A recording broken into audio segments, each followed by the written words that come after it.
right, everybody. Welcome to another episode of Psycho's Platters, always powered by coffee each and every time. So, I know, once again, I go and throw a strange broadcast on a Monday night, 5:30. I thought, just I was inspired, okay? I was inspired to go off and do another episode. And I wanted to. Oh, there we go. Hi, guys. Yeah, right. Hi. How you doing, Mick and Greg? And oh, look at that, Tom. There you go. Yeah, we are here for multiple reasons. I thought that I would. I'm not going. I'm not going to take a lot of time here. See, the gang's all here. The greeting committee. That's great, guys. That's great. Oh, okay. Tom, remind me what the name of the album is. I knew he had one coming out. I've been to Hollywood. I've been to Redwood. I'm searching for a heart of gold. Anyways, that's right. Noises of flowers. Yes, that noises and flowers. Thank you. And that's right. We're going to go off here. And in fact, if any of you people caught the title of today's broadcast, it was called Suddenly ... A Strange Way. Rest in peace, Beans. I honestly love you, VC brother. But so suddenly, of course, and I honestly love you are my Olivia Newton-John references. Does anybody know what A Strange Way is? Why did the Mighty Psycho add that into the title? I'll give you a couple seconds before I go and explain what that is. And yes, I don't know how long I'll be able to wear this, but I thought, at least for today, you know why I'm wearing this. Gotta wear a beanie, right? Gotta wear a beanie. I love him. I miss him, damn it. I appreciate you people. I mean this wholeheartedly, that have watched not only my tribute video to Beans, but to many others. Stephen Schnee did an awesome job on Saturday night doing the tribute that a lot of people guested on. It was a very touching show. I hope the family and all involved prayers of healing. That's a truth. I also have seen, let's see here, on Dusty Spins, Groovy Lisa, Doc Dacus. I've seen clips that they clipped together, or like I think, what was it with Groovy Lisa? I think the last thing, which was cute, was Beans and Paulina singing Paul McCartney's Press. Between you and me, I can't stand Press to Play. But it was cute to see them do that. Okay. So A Strange Way was a hit for Firefall. That's right. We will talk about that in a minute.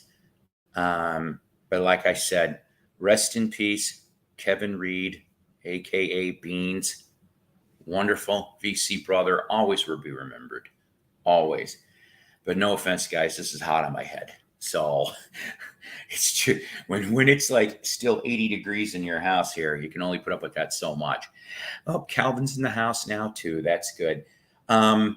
So I'll do some yippee yap like I do, but I'm also going to do some show and tell, appropriate a little bit to what we got here. So I promised in my last regular broadcast that I was going to dig this out and try to find this to show you anyway. So one of the music deaths of recent, and both of them happened in the same week that I brought up before. Manny Charlton from Nazareth, but and I never got to see Nazareth live with or without Manny. He was there from the beginning all the way to 1990. But Cliff Johnson, who was in the excellent late 70s power pop band Off Broadway and dabbled with Pez Band, okay, another excellent late 70s, early 80s.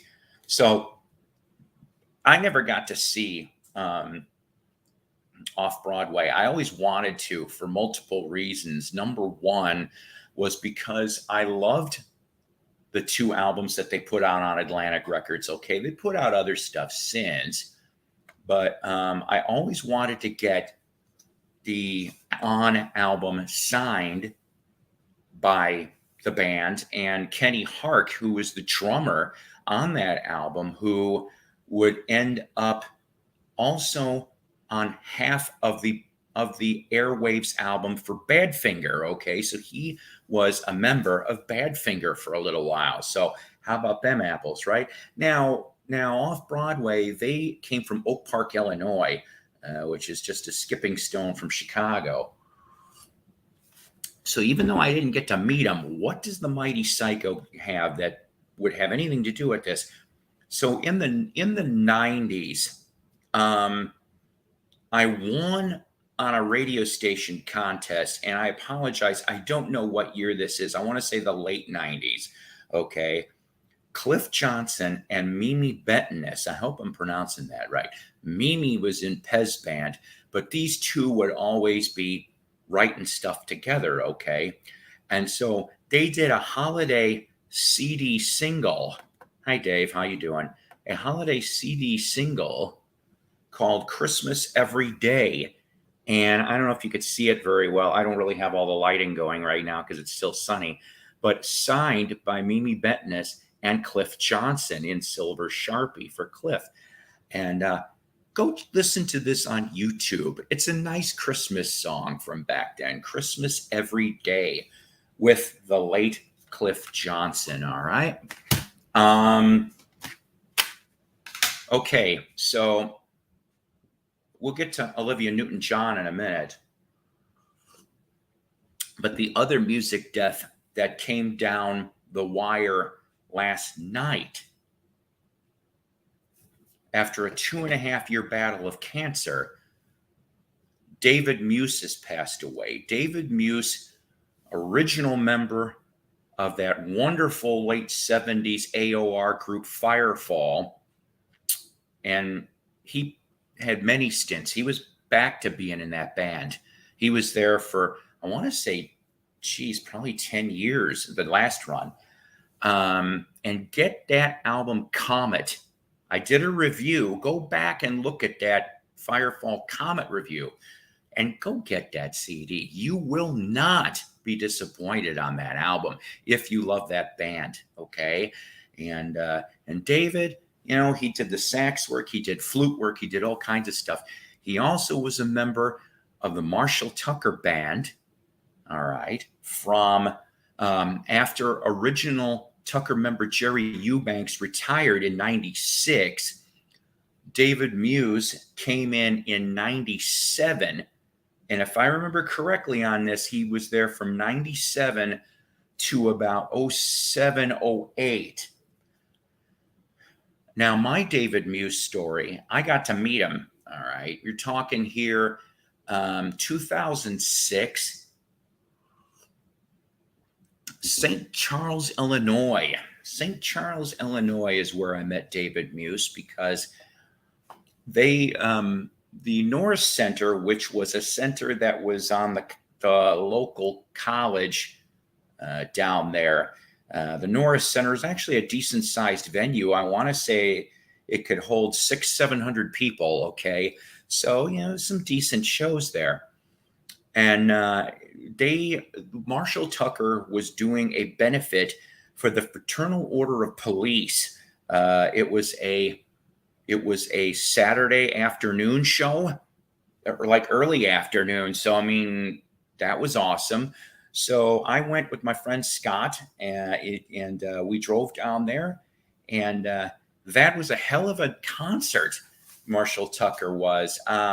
Doug Gray, of course, is still the only original member, but I got to see several all stars in this band. Okay, Chris Hicks, who was in the Outlaws, in the 80s version of the Outlaws. He was on guitar. The late Stuart Swanland, he was performing. David, like I said, was performing. Excellent sax and flute.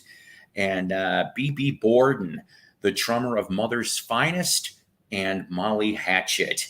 All of them were in that lineup in 2006. And so several of them did a meet and greet, free. You know, they had their merch on the table, and everybody have, oh boy, yeah, an amusing story about David Muse. Yeah, so, but the ones that came out and hung around was Doug Gray and Chris Hicks and David Muse and B.B. Borden. Came out and hung around and signed stuff. And I got Doug Gray to sign a bunch of Marshall Tucker vinyl for me, and got a picture with Doug.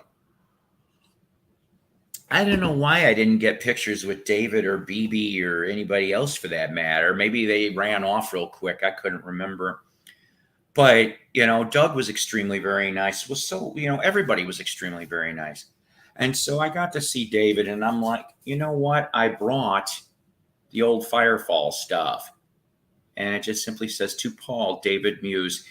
And, you know, for Firefall, what a band. Okay, for example here, you know, if you don't know who is in this, Larry Burnett, Jock Bartley, David Muse, ex-Bird Michael Clark, ex-Flying Burrito Brother Rick Roberts, ex-member of Spirit Mark Andes. I mean, look at this. You know, this spelled for success back then. They had a couple excellent albums. And like I said, go check out that Comet album. You will not be disappointed.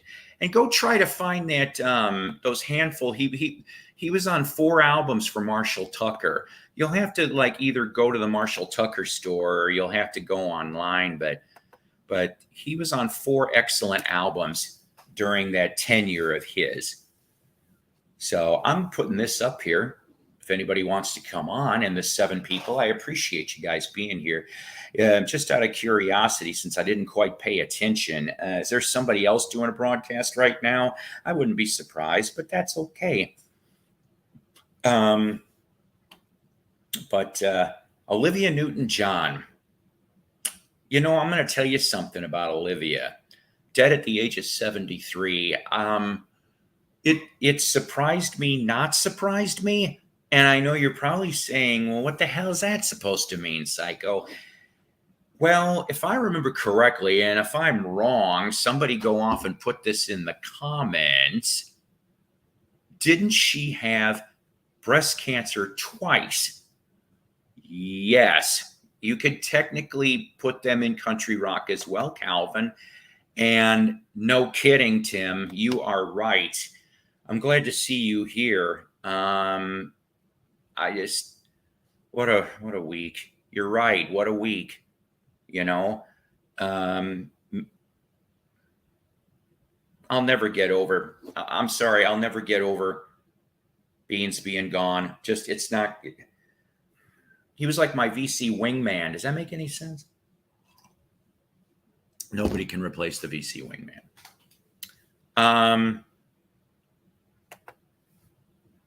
Yes, thank you. Thank you. 30 years. I did not realize the scope of that. You know what? I'm going to tell you something. I do like Love, but I don't have that album. I just have the first one. Kevin and I talked about the first one because I think I showed it in a broadcast. He was actually very excited. I had an original mono first press of that first album.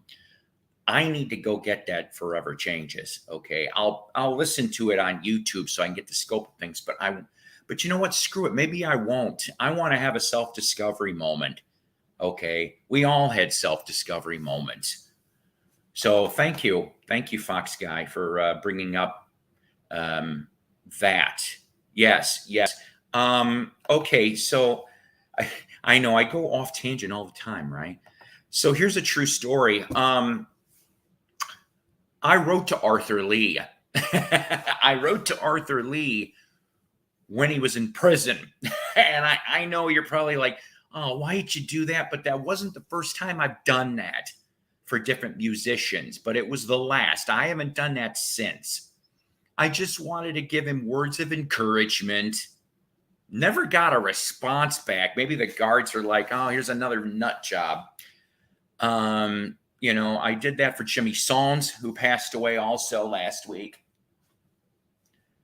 At least I got a response from him. I wish I still had that damn short letter from '83. That's about the only brush with greatness with him I had. First three are essential. Side one of Decapple is epic. Now, if I remember correctly, Love is under one original member, Johnny Eccles. Am I right on this? Of course, that's not the same, but hopefully Johnny is doing a good job spreading the gospel of rock love. Uh-oh. Yeah. Yeah, well, I don't swing like that.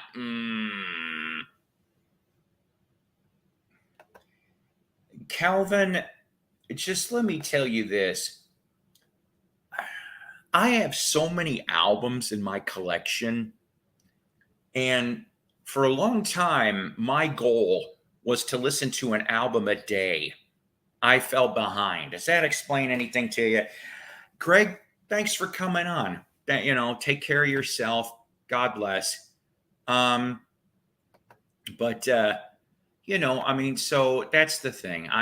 There's so much. You can never keep up or catch up with everything. And that's part of what I like about this hobby. Okay. There really is no such thing as I got it all. But so Olivia, so 30 years with the breast cancer thing. So I remember when I was a kid. Yeah, and I have one John Prine album. That's it. I don't know any more than that. Don't ask me what it is. It's on Atlantic. That's all I can tell you. And and that's good that he got into John Prine, Maywood, Illinois' very own, another local. I call it local. Another local Chicago boy done good, right? Right. The thing is, with Olivia, I remember just like anybody else that grew up in the 70s, hearing the country tinged stuff. If you love me, let me know. I love you. I honestly love you. All that other stuff. But I think truthfully, one of my favorites is If Not For You. I always liked the way that was done. And yeah, I know Bob Dylan wrote it and it got a countryfied treatment with her. And I didn't mind the way she did it. Did you now? Oh boy. God. I don't think I have anything. I did give a little bit to Tim Smith many years ago. But to be honest with you, I don't think I have anything of hers right now. Of course, you know what's going to happen. The eBay people are going to go jackass ridiculous and go $100 for a Grease album. Anyways, so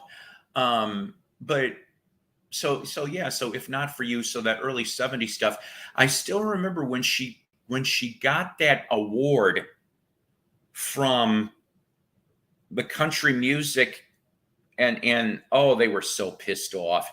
They're like, how dare this Australian chick win, Americana's award? It's like, oh my God. Yeah, they had all their panties in a twist in the 70s. What can you say? Yeah, and George Harrison version, of course, I love George Harrison's version. I finally got to hear Dylan's version last year, maybe. But for me, anyway, as far as for Olivia, and yeah, I mean, I do like a bunch of her stuff. I do. Um, I would say, like I said, from that early 70s stuff to then she was in Grease, which of course she made that movie. Because let's face it, John Travolta can't damn sing. No. Go get his Metro Media album from 75 and hear let, let him in, or let me in, or whatever the hell. That horrible drag crap. So but she saved that damn movie and the soundtrack. And then to go from that to Xanadu. Now, yeah, thank you. Let her in. I'm tired. You guys don't know this, but I had a procedure today, a surgical procedure.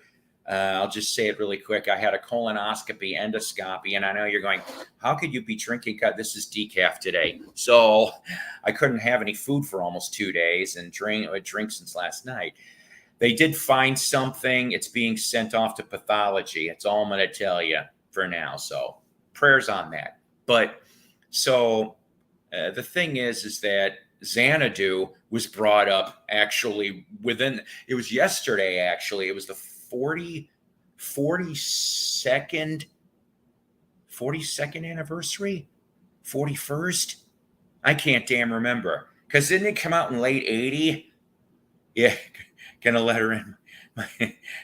oh boy. Yeah. Let's not start on this. Up your nose with a rubber hose, Mr. Cotta.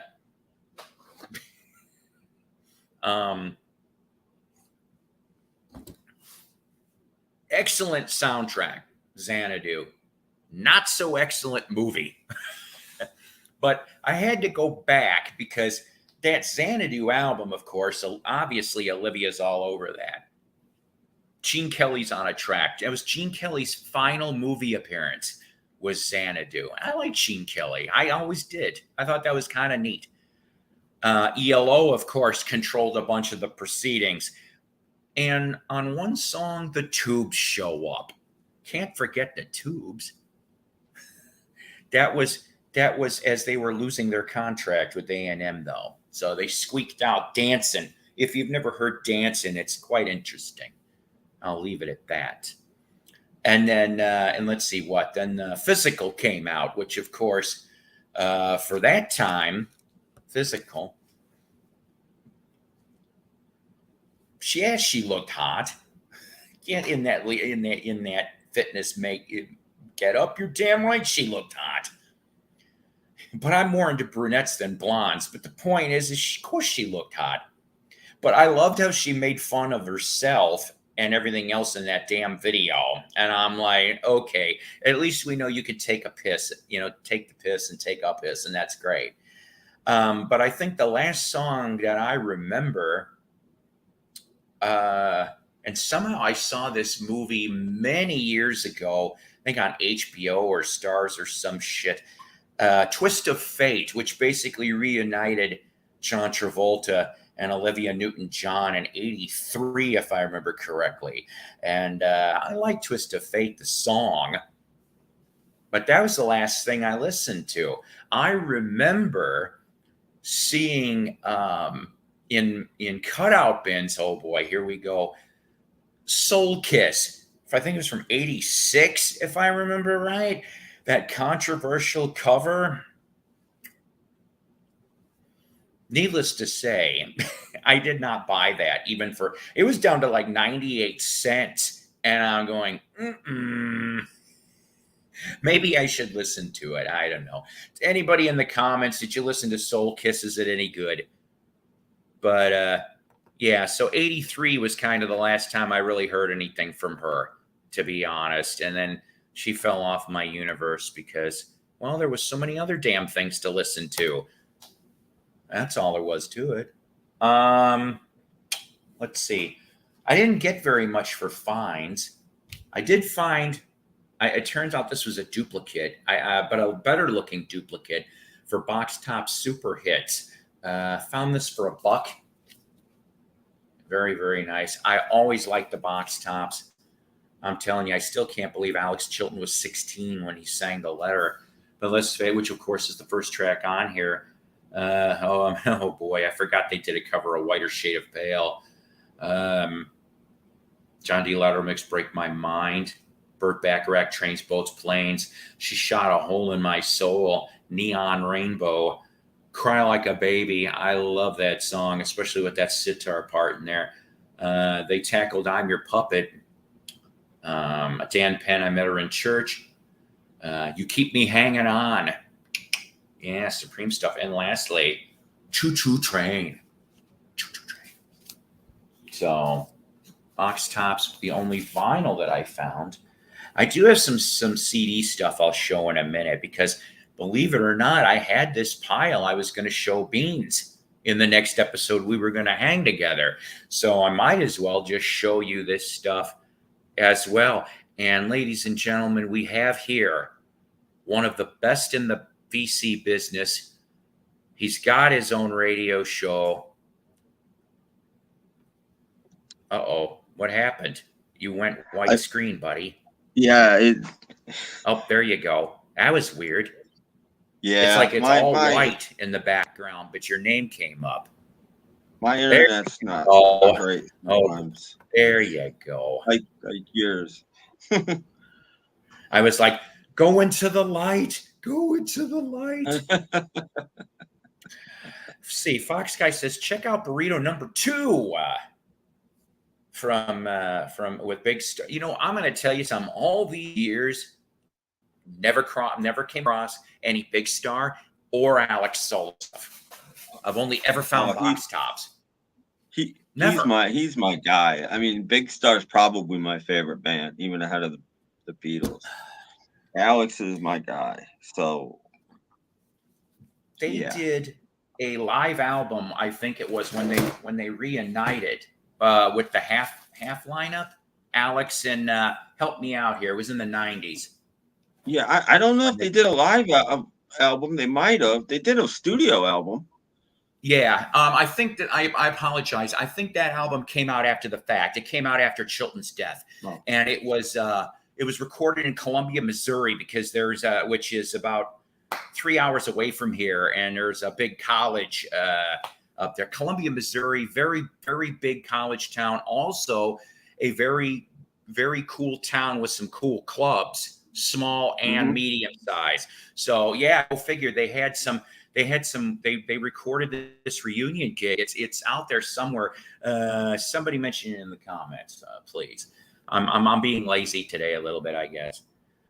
So yes, Tim, crappy week this week, and we are only into Monday for this week. Yeah, I mean, if you count the weekend, we lost Judith Durham, and of course, thank you. I forgot about Judith. My best friend, and now today Olivia Newton-John. Not a good week so far. Yeah, not really. So yeah, Tim, you got lots of things. I'm curious about something. Yeah. Do you have either on CD or vinyl? Because I almost forgot about this. Olivia Newton-John, ladies and gentlemen, how she got started was in this very goofy movie about a band in Australia called Tomorrow. Yep, I don't have it. Stephen Schnee has it on CD. Why am I not surprised? Schnee's got everything. he doesn't I like do to not admit it, have but he's got it, everything. but yeah, Snee has it. Tomorrow. Yep. I've never come across it. Never. Because I guess it did have I think a very, I know it was released in Australia. I don't know if it was in UK too. It was on Decca, if I remember correctly. So I somebody's re-released it fairly recently, probably Cherry Red, just because good those label guys, though. all of those guys love Cherry Red, so it's probably that. Hot Burrito #2 by Big Star, live at Lafayette's Music Room, Memphis, January '73. Ooh. I don't even know if I know that, and they're my favorite band. I've heard so many live shows by Big Star, though, that I can't remember them all. Pardon me 1 second. Fox Guy, my name's Paul. What's your first name? So at least I can maybe, unless you don't want to tell me that, and then that's all right. Yeah. Too. Just curious. Yeah, I just know him as Fox Guy. Hello, Fox Guy. Box Tops, go figure, 2 original members, and they'll still go out. And I think every show they do some type of dedication to Alex. But Marty, okay, cool. I don't think I know a Marty. Well, I take Marty. that back. It's been decades since I knew it. Like McFly. Okay. But you're probably a lot cooler than Marty McFly. Something tells me. But yeah, no, they did do a tour, I think, in the late 80s as well. I might have my dates wrong. I think it was all of the original members, and they'd go out and play, and people would be shouting, September Girls, and Chilton would say, nope, not on this one, only Box Tops, because they paid him like an astonishing amount of money. He said he wouldn't say. I read a Rolling Stone interview with him, and he's like, he wouldn't say how much, but I got a feeling it was at least $1 million to go, because that's not his bag. There's no way he would do that without a lot of scratch. Right. I was so surprised, and I think this was, God, I can't remember what year this was, to be honest with you. When they released the CD, the Box Tops tear off, I'm going, wait a damn minute. They're all back? And I was going, that really shocked the hell out of me. But try to find it, couldn't find that damn CD back then for the life of me. I have when I got mine at Borders Books when they were still around, were carrying it. Borders was great. They would carry stuff like that. Oh, God, I miss Borders. Oh, the things I found in the clearance sections. It's not a great album. It sounds like a typical Chilton solo album. I mean, it sounds exactly like a typical Chilton solo album. It sounds nothing like the Box Tops. Nothing. Well, that's all right. Let's see here. Hang on a second. They even redid the letter, and it sounds nothing like the original. I think I might be getting a brief appearance from Shannon here. So we'll see if she knocks on the door. But yeah, so let's see here. Well, I guess we'll just show everybody. Because I said that I was going to show these to him when he was going to be here next, because I found this stuff. So, and I know for some of you guys, this is going to be old hat, but just bear with me. So all CDs, okay.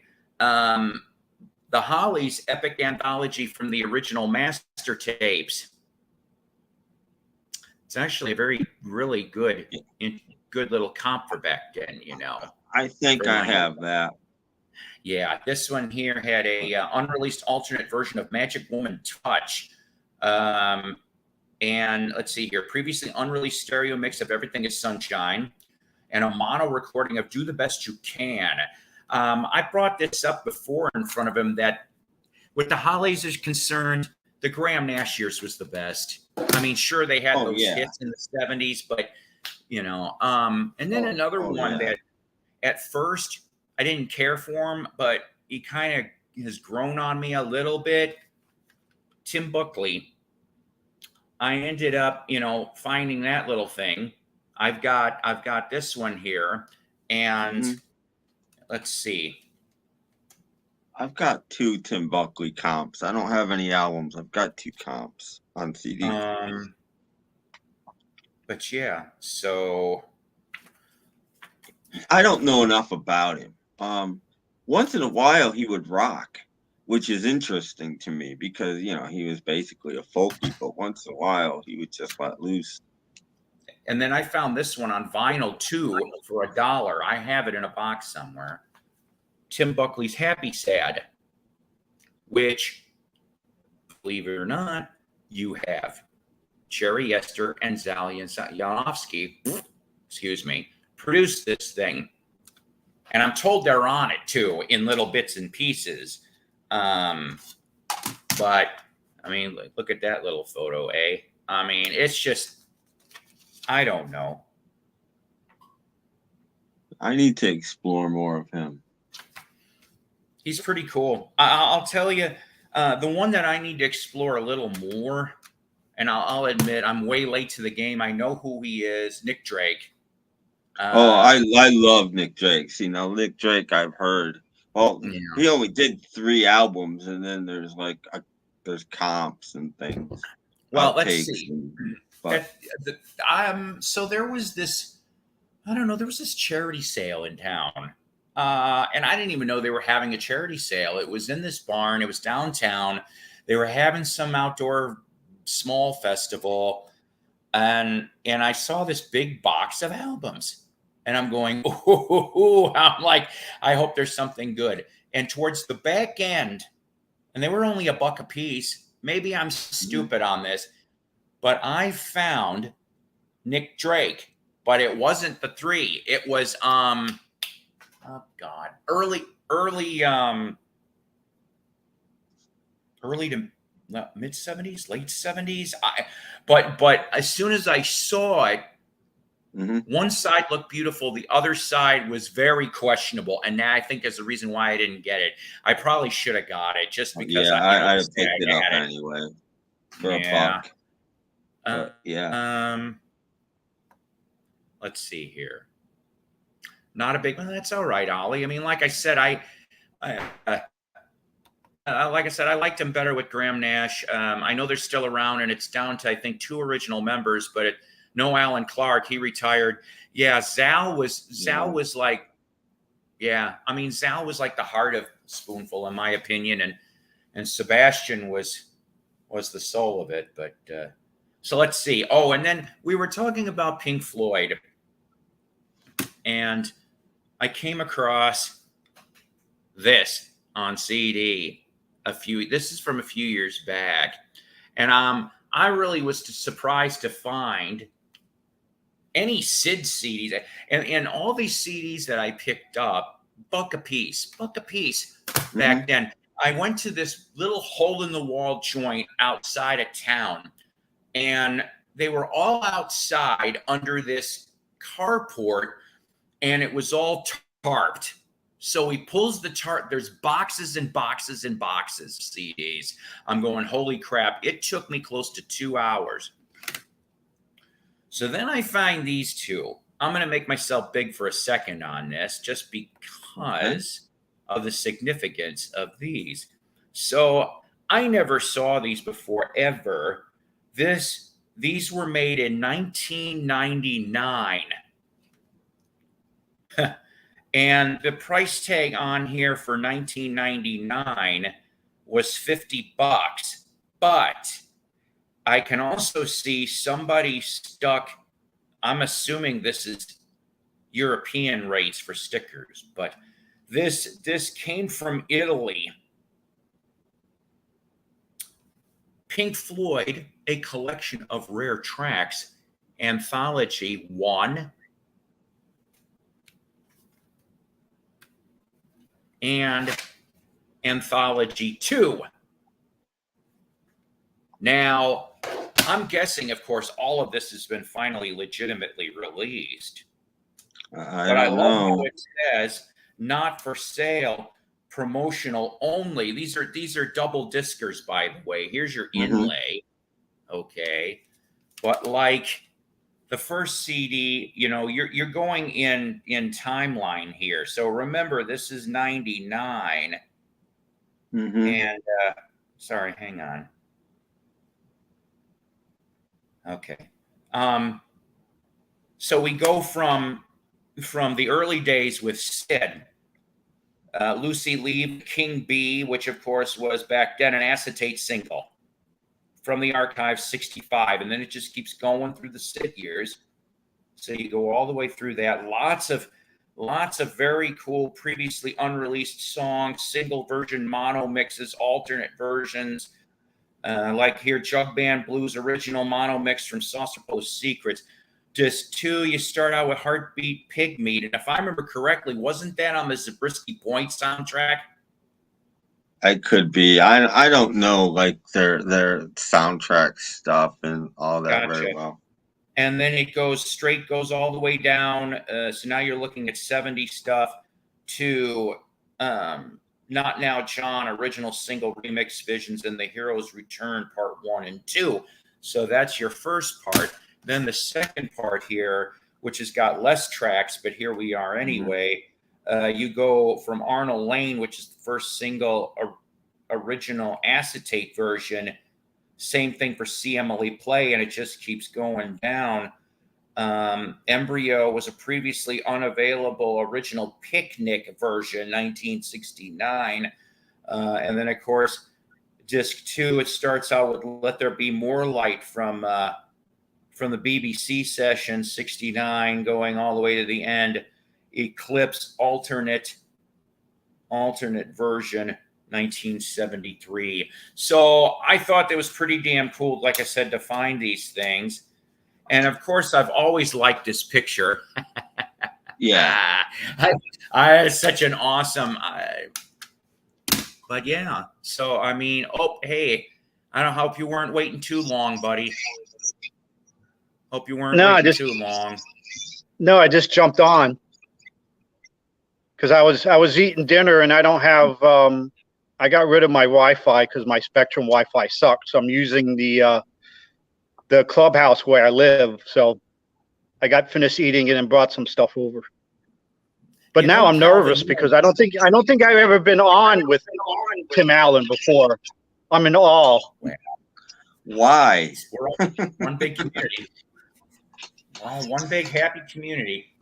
I don't know. It's kind of like meeting members of Chickasaw and Mud Puppies. It's overwhelming. No, believe me, it's not. That's funny, Calvin. You bring up Spectrum because I normally wouldn't know what that is, but there's somebody that I listen to regularly on his podcast who he is so pissed off at Spectrum. And who would that be? Jim Cornette, who is a wrestling. Oh, Paul, I'm gonna drop off and come back. I forgot to put the Wi-Fi on. I'm on my phone data. I'll come right back. Oh, yeah. Hold on. Okay. All right. Okie dokie. You guys sound like robots. Hold on. I'll be back. That's not compute. Wow. That's Spectrum is the only cable, the only Wi-Fi, the only everything available where I am, and they're horrible. I don't use them. I use like my Cox. phone. I found this phone plan that's really cheap that includes Wi-Fi that you can use. So this is my Wi-Fi. That's why sometimes it's not perfect because it's from my phone. But right, and it's truly unlimited. It does slow down every once in a while. If I was living in a big city where it was peak, it would probably be crap. But not living in a big city, it's fine. So did you find anything this week, Tim? I've been finding way too much lately. Yeah. 29-cent records. I've become the 29-cent record guy. And I found a few today. Oh, 29-cent records are awesome. I wish I could have a place with 29 damn cent records. I found a few today, but I found a few. I found the best one I found in the last week or two is I found a copy. I don't even know which album it is, but it's a Jeff Beck album, and it's a half-speed master copy. Huh. For Okay. 29 cents. Damn. That was a pretty good. Yeah, I mean that's definitely a bargain.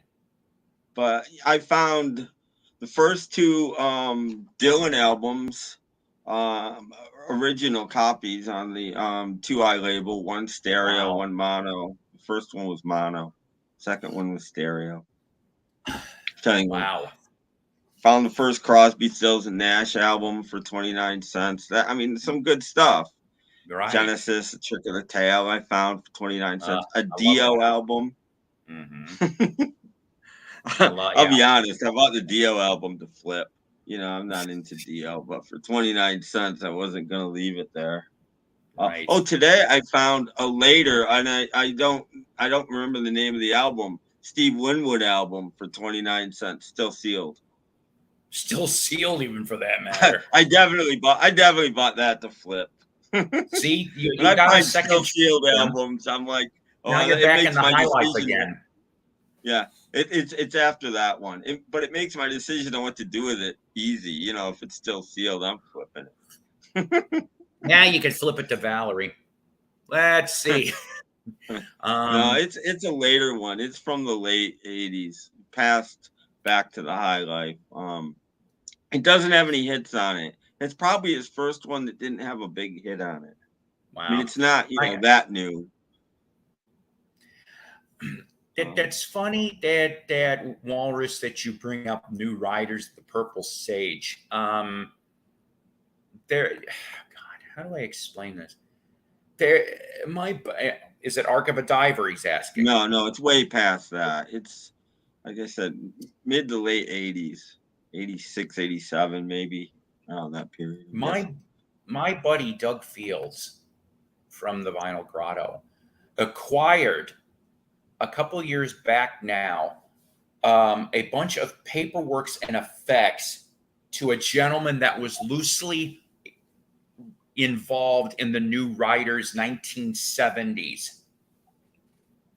He also dabbled in Kingfish with Bob Weir, if I remember correctly, for Kingfish. And the child star at one point. His name was Timothy. God, he had a not so good end. Needless to say, he got some of his personal effects. We're talking signed contracts from when he was a kid to these TV productions. I'm like, the heck? And we tried to look for a next of kin to no avail.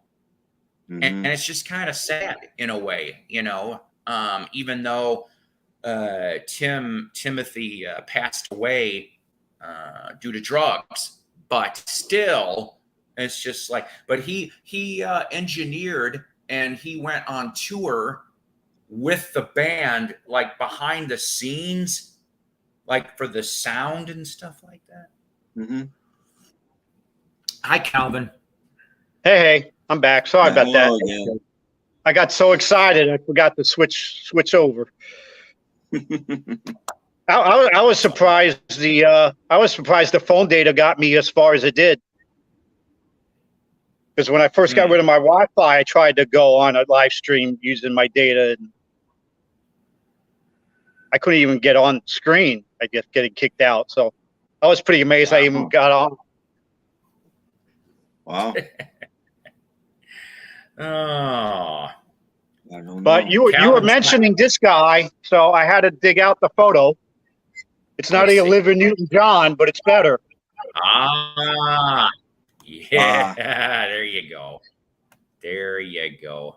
And on roller skates. Yeah, I was going to say he roller skated in that movie. Everybody roller skated in that movie. But just to correct you a little bit, that was his last theatrical movie. He did. He was in if you remember, I think it was a mini series, North and South. I think it was like book 1 and book 2. He was Oh. in that. Okay. Did not know that. I never watched it. So you got me But- on that one. The theatrical still movie, cool. I think Xanadu was his last theatrical movie. I think that That's Entertainment was done before Xanadu. I think because he did those. That's Entertainment with he did one with who's the other dancer? Fred Astaire. Mm-hmm. Yeah. I think he did. I think he did parts 1 and 2, and then part 3 was I think other people. Maybe he was in part 3. I don't remember. I don't know.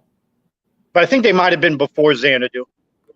But they're not really movies. They're kind of more. They're kind of more like them just introducing clips of. Yeah, that's more of a things. documentary. I wouldn't count Yeah, that thank you. I count it as a movie, but I wouldn't count him Still as cool. appearing in the movie. He's just the presenter or whatever. See, Tim, here's the thing. I know how much you love old movies, just like I have an appreciation for old movies. But when I was a kid, okay, so I mean, you're talking, we're going to say 10 to 13. All right, in this case, That's Entertainment movies. That was some of the stuff that was the doorway to my exploring some of these older movies. Now, when I used to watch old movies with my grandmother, because my grandmother and I spent a lot of time together. My mom and dad lived upstairs, she lived downstairs. So when I'd be, younger and babysitted, sat, whatever the hell, she would have these movies. And so it was kind of funny. I'll give you this one little thing. So she liked James Cagney. That was one of her favorites. And so for some reason, White Light, White Heat was on. And I happened to watch this thing. I love that thing. But of course, I would blurt this out once in a while when appropriate, if it was. I'm on the top of the world, Ma. Ah! And off the water tower he goes. And I'm just like, oh, what a way to go. And my grandma goes, you probably shouldn't have seen that. I'm like, I've seen worse, Grandma. I've seen worse. So once in a while, only people know that. They used to make lots of that kind of stuff. Like documentaries about films, the silent film. And I mean, there was one, I think it was probably on HBO, and I was probably like 16 or something when they showed it, maybe even a little younger, but it was about, the production code and like nudity and stuff in silent film. So of course I'm like 16. I want to be all about that. But that also got me into silent film. Forget that part about it. I just, went, whoa, these films are cool. Didn't know that, JJ. Daniel Ortega, the guy who made High School Musical and MJ, This Is It, did the choreography for Xanadu. Wow. That's not something to brag about. Yeah. Parents divorced when Dad left me on the weekends to go out. He would leave me a stack of Betamax. Betamax was the best format over VHS. I don't care what anybody says. To watch, and a lot were old classic movies. Well, it was. And if it would have come along a little bit later, I mean, it couldn't have, but it might have won out because it was a better quality, but films can only be 90 minutes. But once they managed to start making thinner tape, they could have been longer, and that would have saved Betamax, but it was too late by then. It's been quite a while since I tripped on a Betamax fine. I'll tell you that right now. I have a buddy of mine. Betamax. I might live in a small enough town where nobody had it. I never see Betamax tapes. I never see Betamax players. It's just like I can't think of what they're called now. What were the things that came just before Blu-ray that were just as good as HD DVD? Which I was going to bring up. Never see those either because I don't think anybody had it. I see them all the time.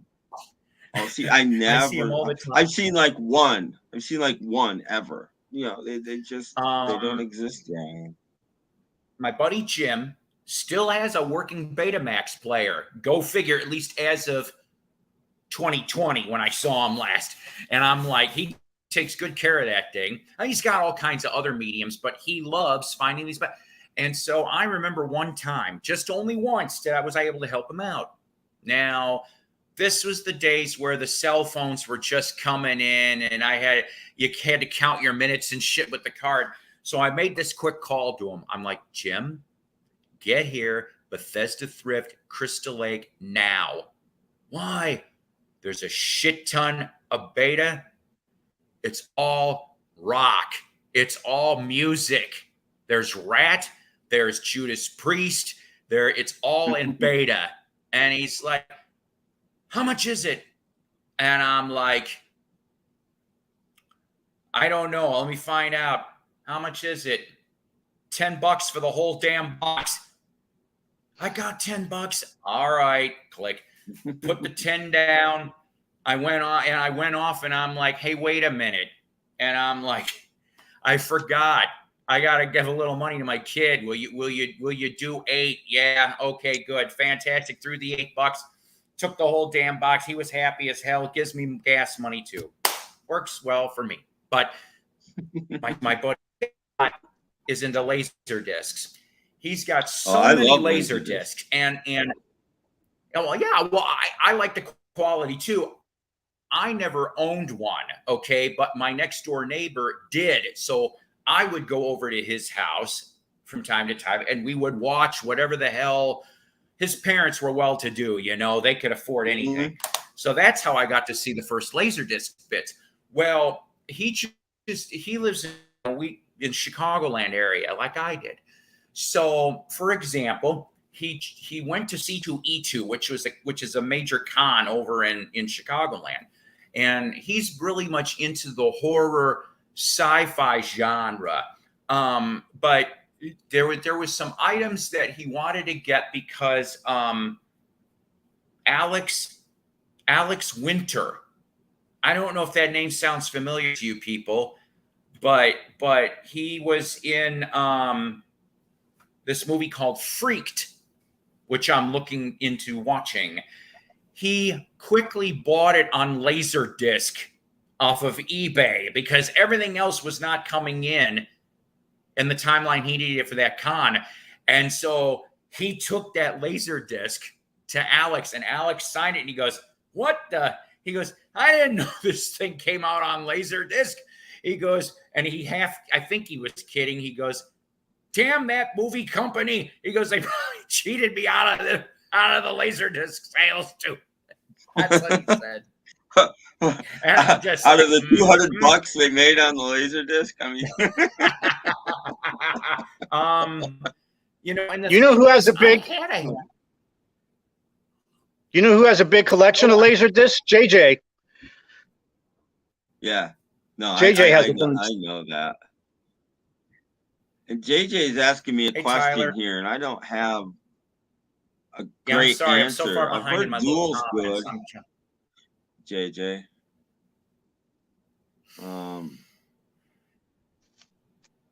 Tim, to get a record player that will stack 45s to play, what would you get? Or is not worth my time?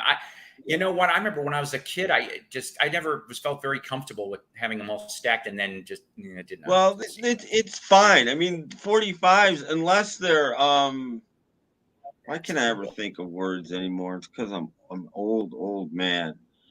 Unless they're styrene, they're pressed with a larger center and a larger outer lip, so the grooves never touch when you stack them. So it's fine to do that. For me, it's I wouldn't do it, but there's nothing about it that I think is cool. But if you think it's cool, go ahead. I can't think of. There's another company that's like Duel that's good, but I can't think of their name at the moment because again, I'm old.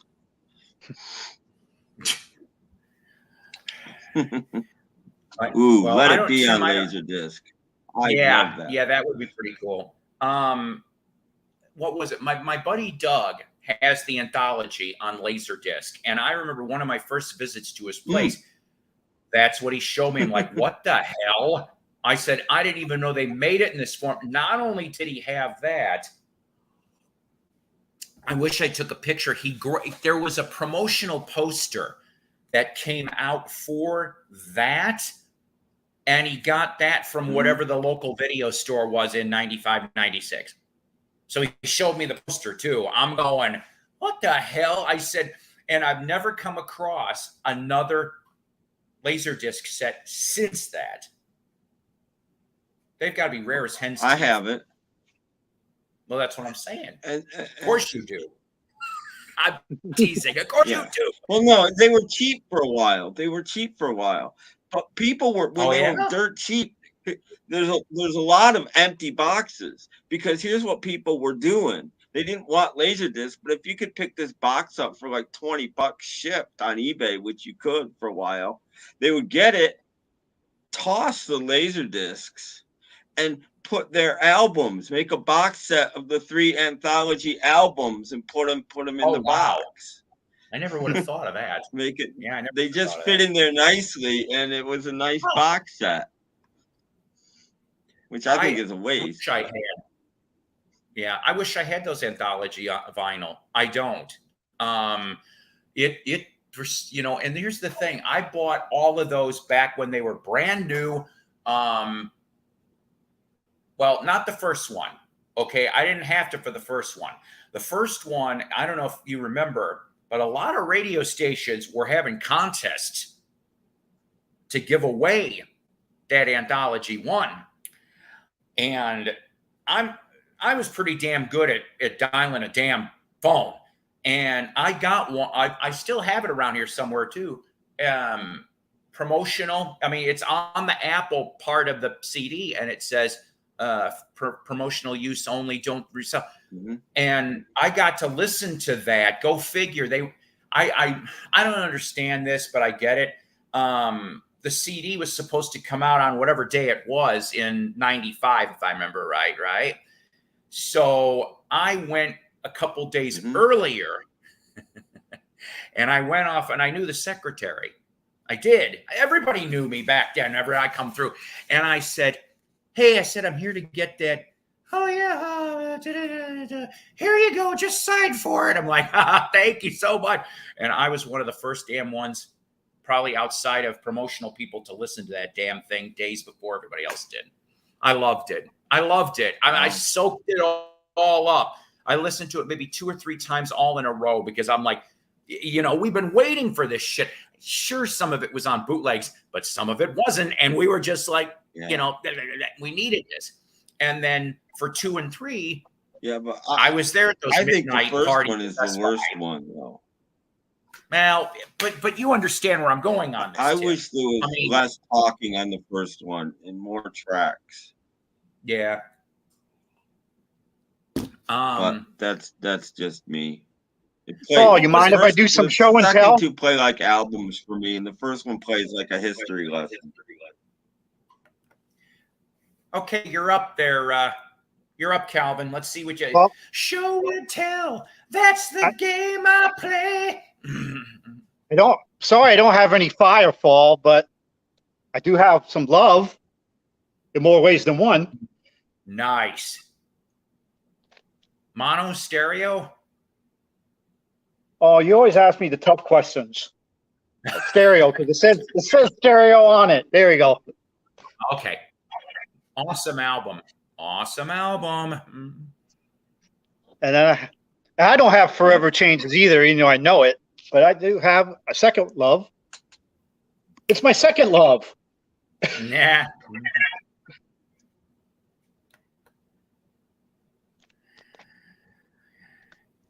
JJ says, gotta go. Maybe a sale later, Calvin. And then I wanted to show you this because this is something I talked about, Paul, back when, oops, I got a piece of thing on the back of it. Before Record Store Day, the April one? Or was it? No, it was May, right? There was one in May, one in June? Or was it April and June? Well, whatever. I don't know. This is when I was going to get, but I didn't get it until this recently. And this is Speed, Glue, and Shinkai. You do remember me talking about this, right, Paul? Yes, I do remember you telling me about this. Yeah, Japanese site finally available in the U.S. or U.S. pressing of it anyway. Nice. And let me show the color. Oops. Oh, wow.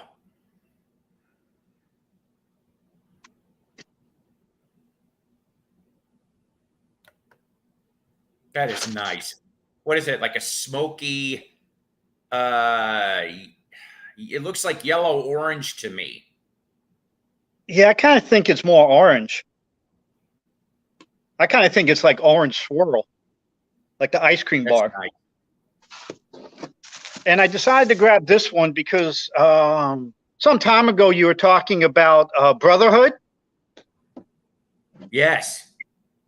And I think I probably showed you this because when you were talking about Brotherhood, I took a picture and put this on Instagram. But this is when Brotherhood got together with a bunch of studio guys and did mostly instrumental, just some spoken word stuff. But it's really this a all-out psych fest. This is Friend Sound, Joyride. Right. You told me about this. I think it was you that told me about that. Yeah, this is spectacular. This is just amazing. Not much in lyrical content. I don't think it has any lyrics, but just the noise and the instruments, and then the way they layer in the spoken word and kids playing. There's a child song. They have like kids playing in the background. I'm like I said, it's just what year it's just is a freak out record. I'm sorry? I'm trying to think what year that is. I want to say 70. Am I right? 69. Ah, okay. Was that RCA also?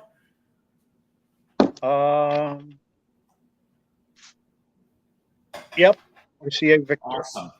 Because I love that first Brotherhood record. I'm trying to look for the second one and no available right now. Oh, nice. Look at that. Look at that. Hey, wait a minute. Is that an import? Is that an import? I don't think so. Hang on a second. Excuse me for one moment, please. A special guest is going to make a brief appearance. It says made in USA. Okay. I am not wearing nobody's briefs. I'm on. I'm going to show you for a minute. Okay. Oh, baby. You want to sit? You're wonderful. I really can only for a minute. Okay. Mom and Mike and Calvin, let me make you small for a second, just so I can make that's all I brought over. That's some awesome stuff, especially especially the love and the joyride and stuff like that. So, because I bought a bunch of 45s lately, but I didn't figure you guys wanted to see them, so I left them. Unless you want me to go get them. Calvin, go get them. Mm-hmm. Anyways, okay. This is my beauty, my love. This is my sweetheart. Hello, you sorry sons of bitches. I'll be right back. She comes on as Shanny Yanny sometimes. Early in the broadcast, I had to wear Is that my KC? I don't know. I wore a beanie because of you know who. I had to for a little while. Got too hot though. The thief is coming. The who? Swanson and Mike. Oh, good God. Yeah. So. My wonderful sweetheart brought me a frozen Coke because two of them. Why two? Why isn't one for you? Because I have a cherry banana one. They make cherry banana frozen Coke. I'll explain it to you later. Ooh. Cherry banana. You know what I miss? I'll tell you what I miss. Ices. I don't know anybody that sells the stuff anymore. Remember when we were kids and we had in slush puppies and stuff? Where the hell did all those go, Tim? They're gone. I Gone. don't know. There's nothing anymore. Okay. So okay, I know. I mean, I've been a chunky kid all my life, but I'm going to tell you something. When Kmart opened in '77 in my neck of the woods, and it was attached to a mall, I would go to that snack bar and I would get an icy, cut the damn points out because I did save them for shit. And the hoagies they made were, oh, I don't know how they made those cheap ass hoagies, but they were so good. See, if I could go back to 10, that would be the meal of the spoil of the victors. What are you doing, babe? I'm rummaging in the refrigerator. Okay, do you need it? Go ahead. But you have a unopened small one. Take the small one. Yes. I don't know if it's opened or not. It must be opened if it's in the fridge, but it's not old. Because- Okay, it shouldn't be old. Okay. Because mom thinks she can make pesto, Oh no, and she can't, pesto is a fine art. Making pesto. and she hasn't mastered it. But I can't tell her she's wrong. Well, I can, but she won't hear me. Oh boy. And speaking of somebody that sometimes is wrong in the head, even Shannon's met this guy before. Oh boy. Sometimes. Hello. Oh yes. It's fishing line. Oh yeah. Hello, lovers, and hello, haters. How is everybody tonight? Hey, it's Richard. I hate you. I hate you. I don't even know you, and I hate you. I wish ill will on all of you. Excuse me. I have to go and refill up Nasty's mama's water dish. If anybody knows where I get that from. You guys, I did a sewing job on my skirt thingy with Skirts, with baby. 20 pounds line.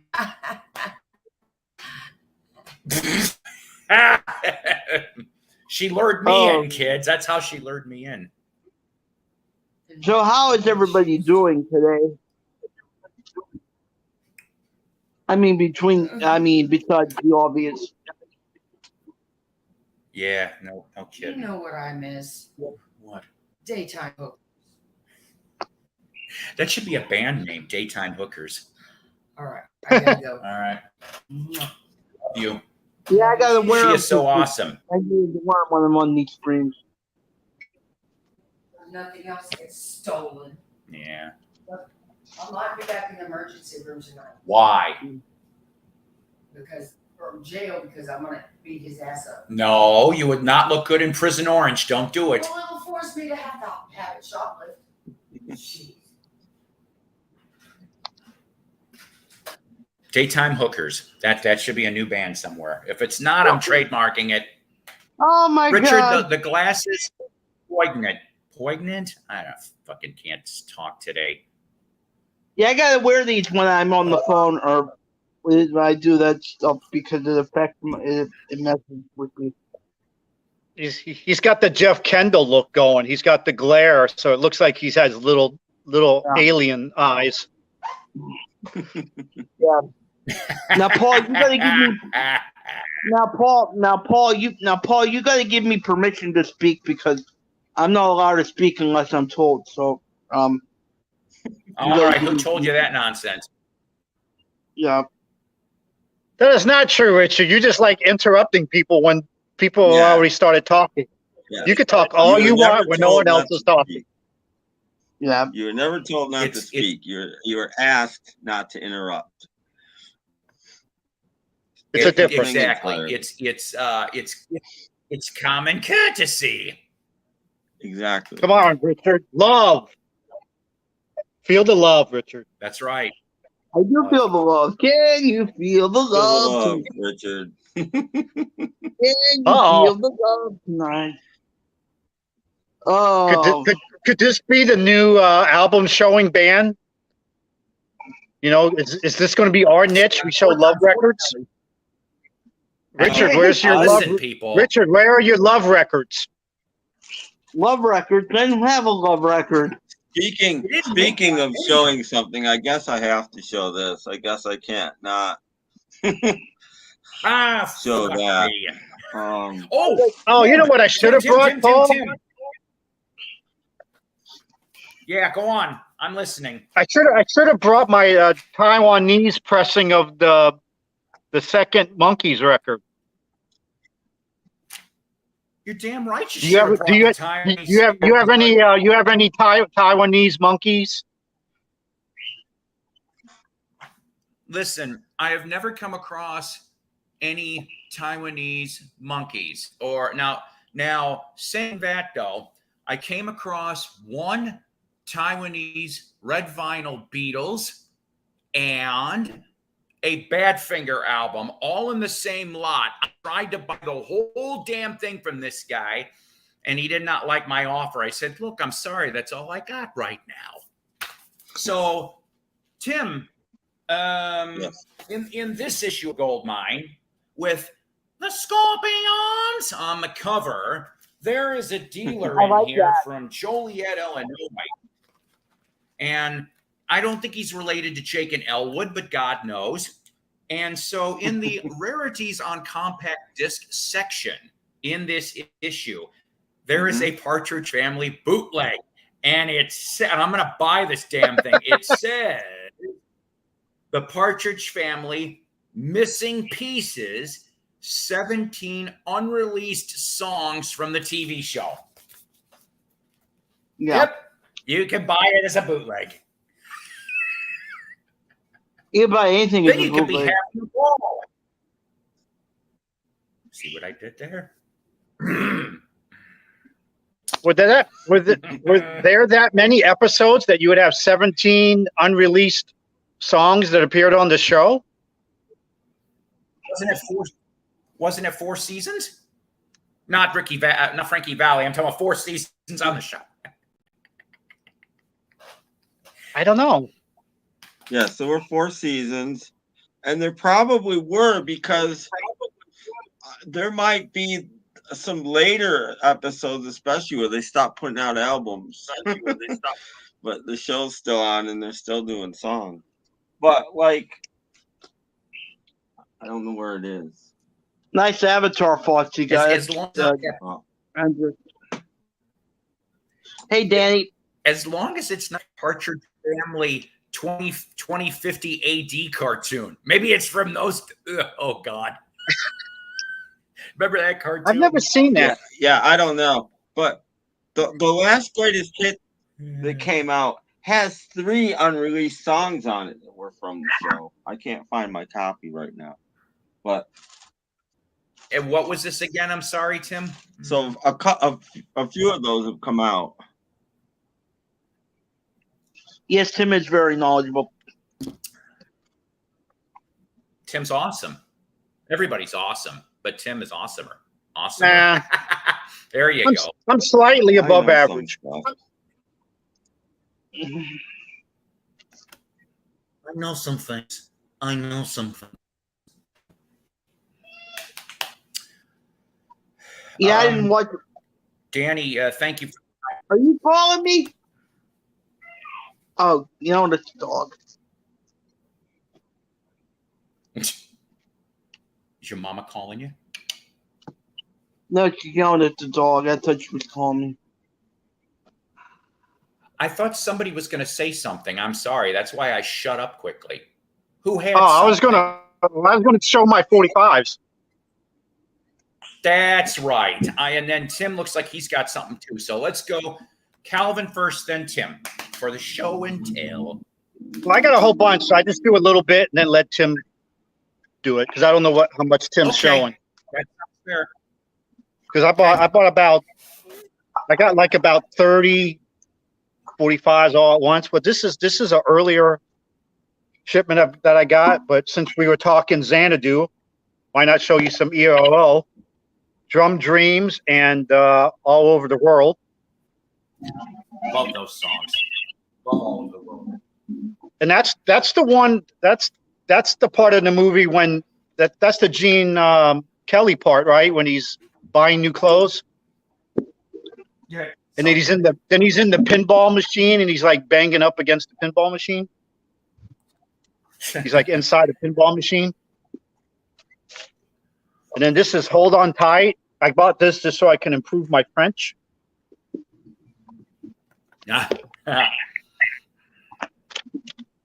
then when time was it stand still? Stood still.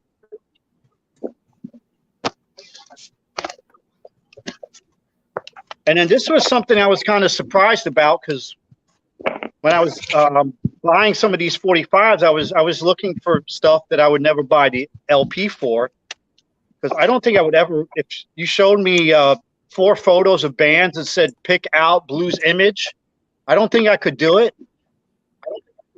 But there is Ride Captain Ride.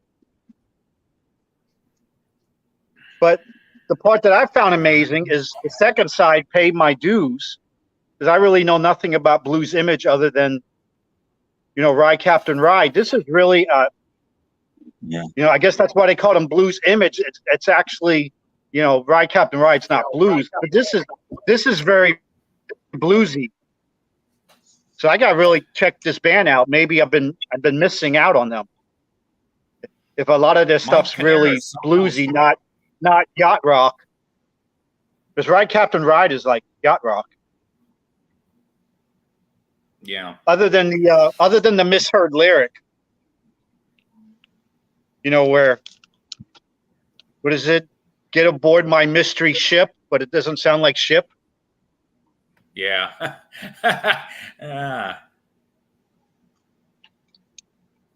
And I know Tim has this one. I know it.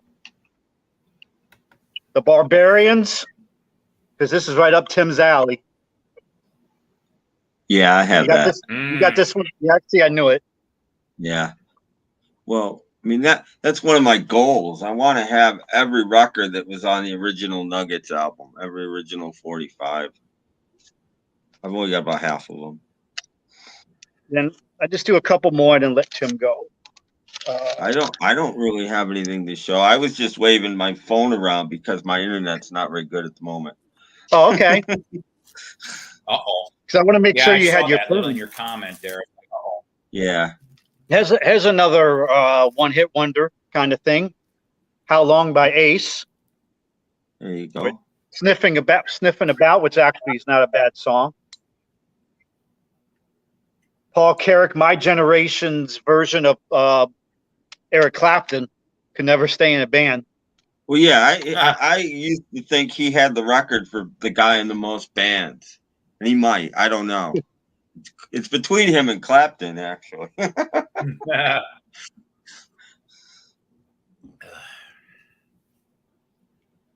Oh, okay. Jurgen on a couple streams showed a Michael Landon 45. So when I had the chance to get this one, I had to get it just to keep the Bonanza theme going. I got Lauren Green.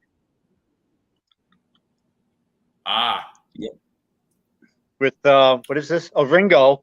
But first side, the A side is really classic, because I always heard that, oh yeah, Bonanza had lyrics, and I'm like, yeah, I guess, okay, I can believe it.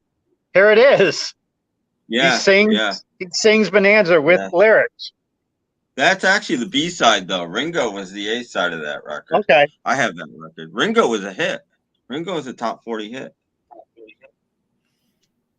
Anytime I ever think of Lauren Green, I think of 2 things. Number one, didn't Lauren Hairpiece. Green do some dog food commercials in the 70s? And then secondly, that SCTV sketch involving the telethon, where I can't remember who dressed up as Lauren Green, but he's getting ready to sing the dirty sea shanty, and they stop him, and he goes up, he goes, look, I only know 2 songs, and they're both dirty. Just made me laugh. well, I always liked Bonanza, because Bonanza was like Gilligan's Island, because you wondered, Skipper and Gilligan lived on the boat. So you would think they would have all kinds of clothes, but they were always in the same outfit. And here's the Cartwright family owning this big, vast land, that went miles and miles and miles. But every episode they wore the same exact clothes. Well, I mean, Lauren Green always had the orange leather vest. Little Joe always had the green corduroy jacket, and then Dan Blocker had the orange vest and the big hat.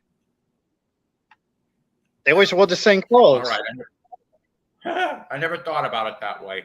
Oh boy. Here's some Roy Orbison in Dreams and Chatteroba. Wow. That's nice because that's on the original Monument label.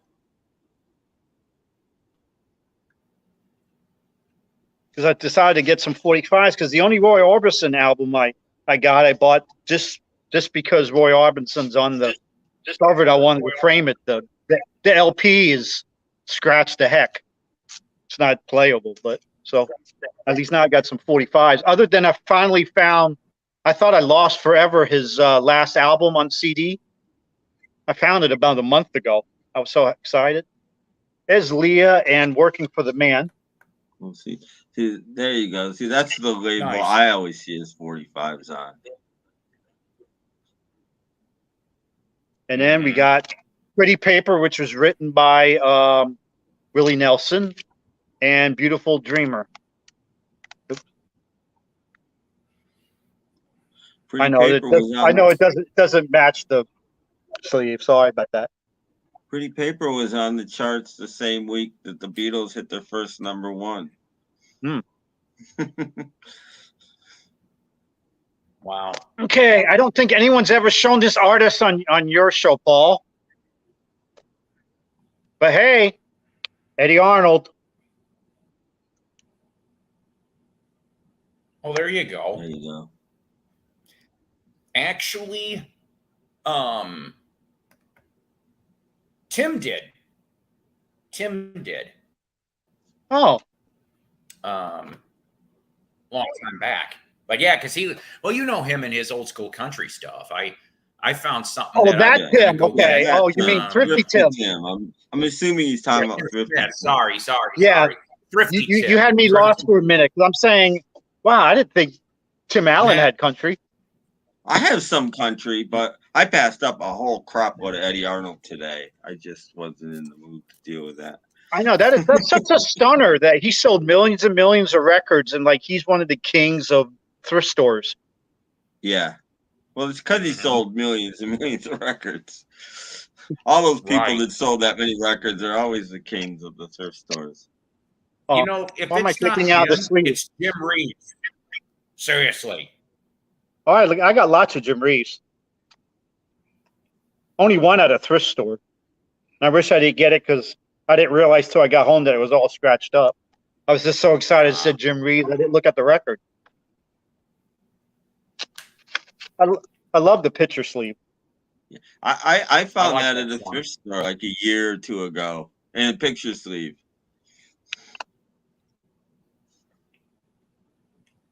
And for everyone, all those Elvis fans, sorry, I'm a Carl Perkins guy. So on one side, well, we'll see. Yeah, this is Birth of Rock and Roll. This is Carl Perkins. But on the B side, that's clear. Sorry about that, people.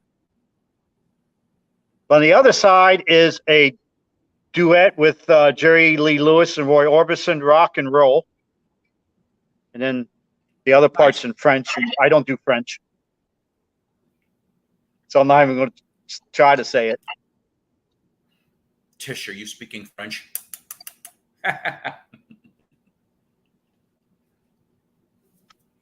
I think I might have had this argument with Tim. I think maybe he was talking about the earliest loud bands. Because I think this band is by the loudest ever. Of course, this is a different band on each side, but has Blue Cheer, Summertime Blues. Mm-hmm. And then we got on the other side, Blues Blues Magoos. Huh. Yeah, Mercury More is garage not rock everywhere, and some but of the psych stuff they did later on.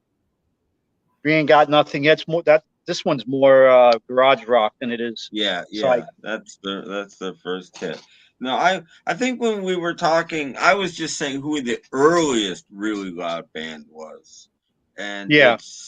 I'm not even going to think of their name right now because again I'm old. Singleton Swamp Rats. Yeah, the Swamp Rats. Oh, okay. They were louder than the Sonics, and the Sonics were pretty Oh, loud.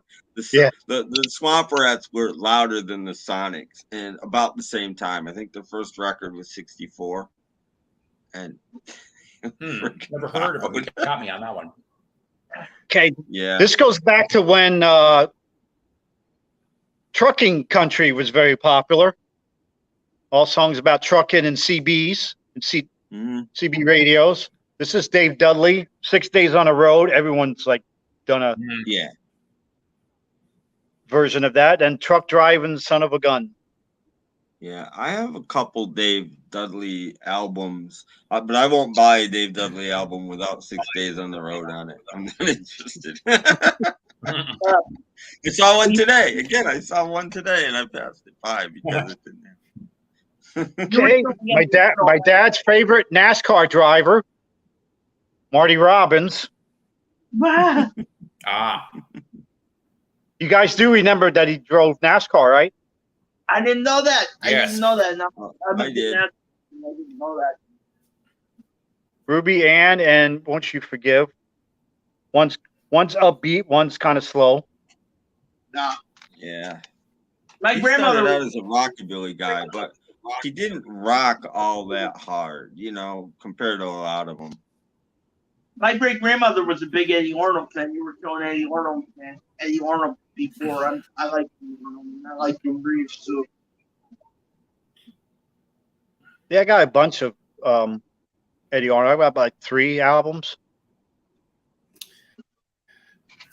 this is a The only great problem Marty I- Robbins book. Yeah, the only problem I have with is Eddie Arnold is that he really wanted to go pop. So some of his stuff is like way overproduced. Yeah. He's got violin, he's got orchestra. Because he wanted to go beyond just the country. He wanted to be a pop star too. Well, but most of the country labels at that time were pushing their artists that way too. Even Johnny Cash has records like that because it's called Countrypolitan, but they were trying to get on mainstream radio to sell more records. There wasn't really in most of the United States. I mean, down south there was country stations, but the rest of the country didn't really have country stations, so their stuff wasn't getting played, and they weren't selling enough records. So hey, if we mainstream this and make it more pop, maybe we can get put on regular radio, and that's what they were going for. Marty Robbins. And more run of my country here is Ray Price. Ah, I've never really heard any Ray Price. I know he is, but I don't think I've ever really heard any of his stuff. I think I just know one song by Ray Price. I know country songs from those 2, 3, 4 album sets they used to advertise on TV in like the 70s. You'd hear little snippets of songs. So I know Ray Price does For the Good Times, and I know that because of one of those silly country album commercials. You got any Hank Williams? Neither junior or senior. No, neither one. I have a what's his name? Oh geez, Stonewall Jackson. That was Stonewall Jackson where he does Hank Williams hits, but I don't actually have any Hank Williams. Yeah. And now we'll jump on some rock.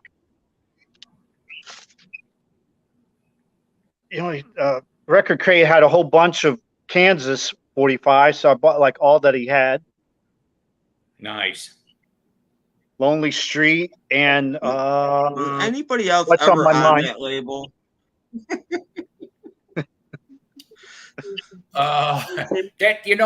That's pretty good that you asked that, Tim, because okay, so let's see. So for Kirshner, Kansas, solo Kerry Livgren, solo Steve Walsh, and I only ever saw one other 45 non-Kansas related on Kirshner, and it was of a goofy 70s show called The Kids from Caper.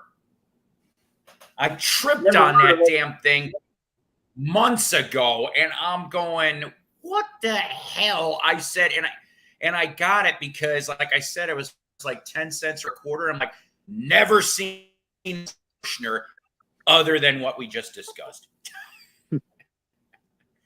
If I got it, I'll dig it around. As people the South win and stay out of trouble.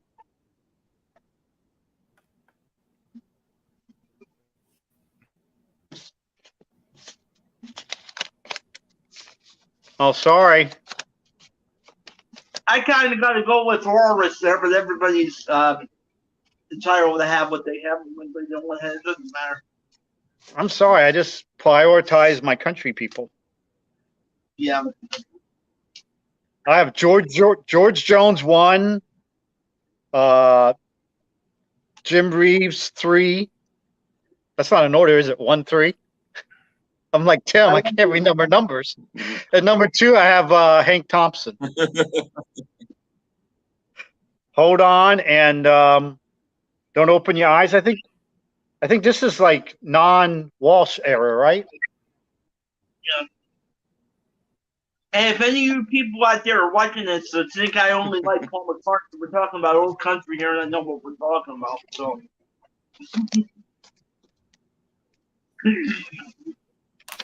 Yeah, he just came past for a second, Mike. Yeah, we got Windows and Right Away. I love Windows. Yeah, that's John Elefante. Yeah. Yes. I like that era of Kansas too. Damn it, they're doing a tour. I think it's called The Voices of Rock, and it's John Elefante, Kevin Shalfant, who he was in 707, then ended up in that really cool band The Storm, which I like those records, and then of course he had a cup of coffee with Journey pretty much, and that I thought they were stretching it when they were like the former voice of Journey. I'm like, wait a minute, he wasn't there that long. And then the third one that threw me for a loop, seriously, John Cafferty. I'm going, where the hell did they dig up John Cafferty? I haven't heard that name since the late 80s. And I'm just like, what? So They found him on the dark coming side. around. Yeah, oh They boy. found him on the dark Yeah, a side. bunch of wasted. That's what I've that heard is. you mention Storm before, Paul, but I don't really know any of their music. But I've heard you say they're pretty good. Who? The Storm. Oh, that first album. You need to go get that. You basically have, so it's Greg Raleigh, Ross Valerie, and Steve Smith from Journey, and they end up finding Kevin Shalfant, and Kevin's the singer. And I remember this is like mid-90s. So when that song came out, I've got a lot to learn about love. That's probably not the title, but that's what I remember from it, right? But it sounds so much like Steve Perry. I'm going, is this a new friggin' Journey song? And I got all Really? excited, and they're like, and even the DJ went off and he goes, I know what you people are thinking. And I'm like, that's when I started wondering if they had, and they're like, I know what you're thinking. New Journey. Nope. It's a band with Journey people in it called The Storm. And I'm going, You really I went and bought that damn album that week. You really Where sound was like where was Ainsley Dunbar at? He was a better drummer than Steve Smith. Where was he at? Oh my God. Was he busy? Ainsley. boy. You know what? I'm going to tell you something. I I loved his Ainsley. drumming on those early records. Yeah, loved him in Journey. Loved him in Jefferson Starship. Loved him in Whitesnake. I know he had Jeff Beck group going way back. But here's the thing. Did you know how he got kicked out of Journey? Oh, boy. So he was repeatedly now I have to throw the word allegedly because I don't want to get sued. But there are several different sources that have brought this up inside. Herbie Herbert. I don't think Journey's watching us Herbie right now. Yeah, well, it doesn't matter. But listen, just don't stop believing, okay? Because if you do, they'll be pissed off. So Herbie Herbert, the manager, was one to say this, and one of the other band members went off and said this, that the reason why Ainsley Dunbar, or at least one of the reasons why he was axed from the band back then, was because he was repeatedly warned several times in regards to having dalliances with young pre-legal ladies. Oh. And they went off and they said, we catch you doing this again, you're getting your walking papers. And I guess a couple weeks later, that's what happened. So allegedly, but there supposedly is interviews and okay. So, and then I guess when he went to Jefferson Starship, he didn't quite learn his lesson. I don't know, but he's a great drummer. Oh God, great drummer, great drummer. But yeah, I thought the Journey thing was creative differences because he was could have been that too. jazz. He wanted to do all these jazz fills, and then that it fit Steve Perry Journey songs. True, that is true. But Calvin, let's put it this way: if you're a major band that's getting top 10, if you're in a major band that's getting top 10. And you're the PR person, which is going to sound more appealing to tell your fans why someone's gone? Creative differences is always the favorite line to use. You certainly aren't going to go, hey, guess what? The reason why we got rid of Ainsley, part of it was because he just couldn't. I'm not even going to say the rest. So I'd rather hear creative differences than really what. But like I said, now that's from interviews. I heard that story. A lot of times when it's stuff like that, they'll put out BS stories just so they don't have to say that the reason the guy out is because of whatever. That is so true. He did lose it on a coin toss. He could have ended up in. Could you imagine Ainsley? But it would have been a different feel for being with Hendrix. I mean, I don't know. The woulda, shoulda, coulda. Another drummer that, in my opinion, doesn't get enough love. Cozy Mickey Powell.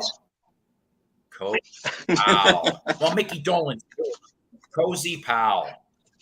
He's another one. Anyways, what else you got? What about the drummer from the Barbarians? He was the first one to only have one hand. Yeah, he was the first one-handed drummer. Oh, so he was Rick Allen's inspiration. Yeah, I got two more, and then we let Tim go. Probably my mom's favorite country person, Hank Lachlan, Behind the Footlights and Flying South.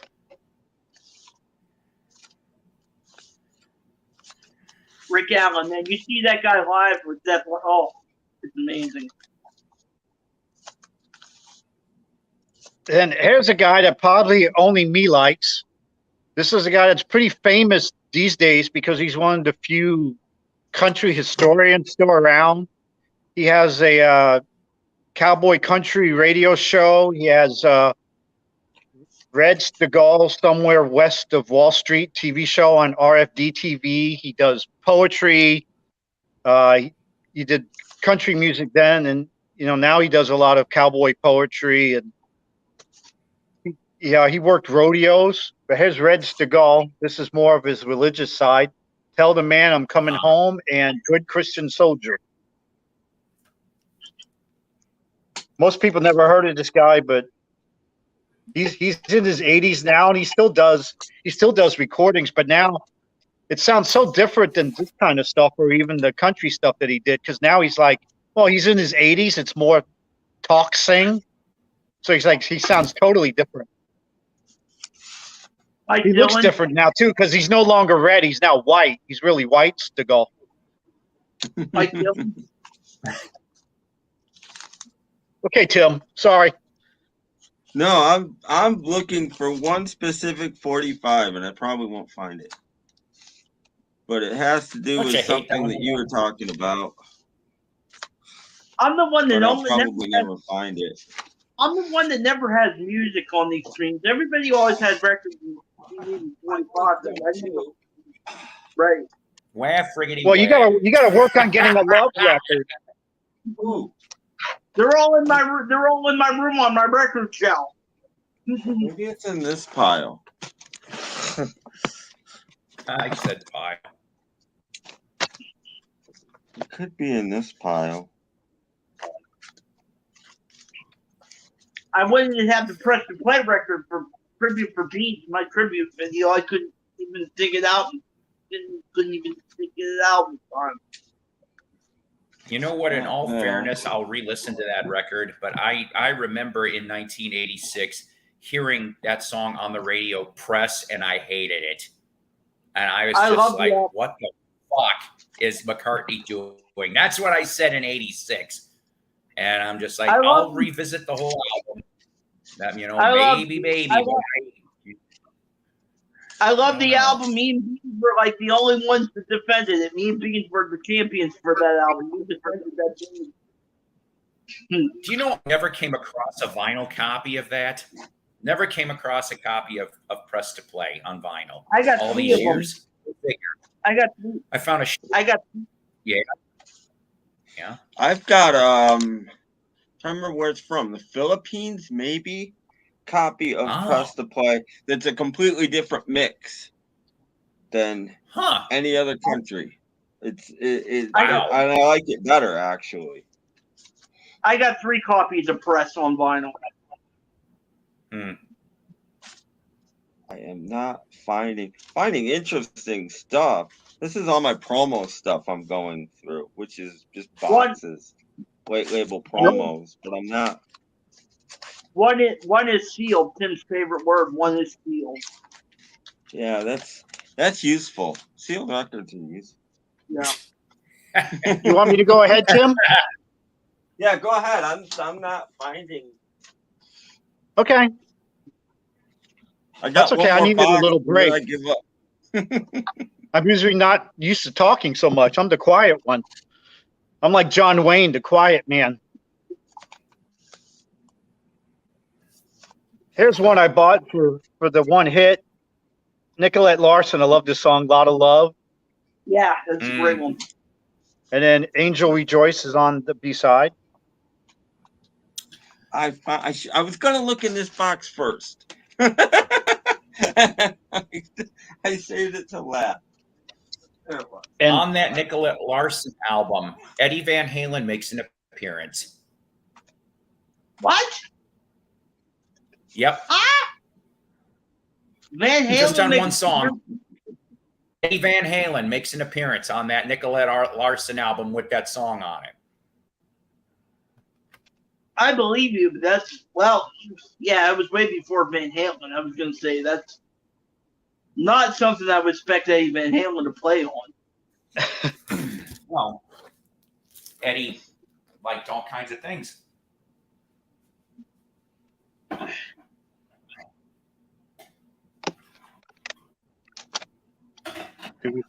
did we lose our host?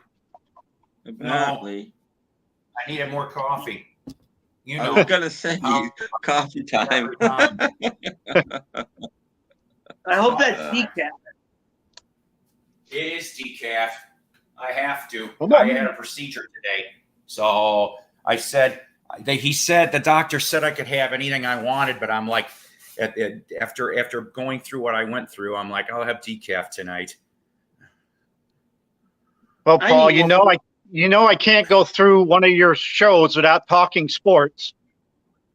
So here we go. He's talking baseball.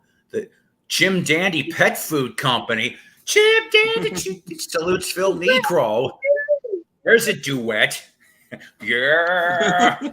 You take it, Phil. No, it's about Phil Necro. He doesn't do any singing. It's all Terry Cashman. Because one side, I like Terry. one side is talking baseball. Because Terry Cashman, he did a version for every team. So this is the Atlanta Braves version. What was the And version then- like? What was the version like for the Pittsburgh Pirates? I don't know. They're all It's like the the same, shortest except he just uses the players' names and makes them rhyme. So he's probably I talking like about the Willie idea. Stargell and Dave Parker and who's the guy that beat the Yankees? Paul, help me. Bill Mazeroski. There we go. Yeah.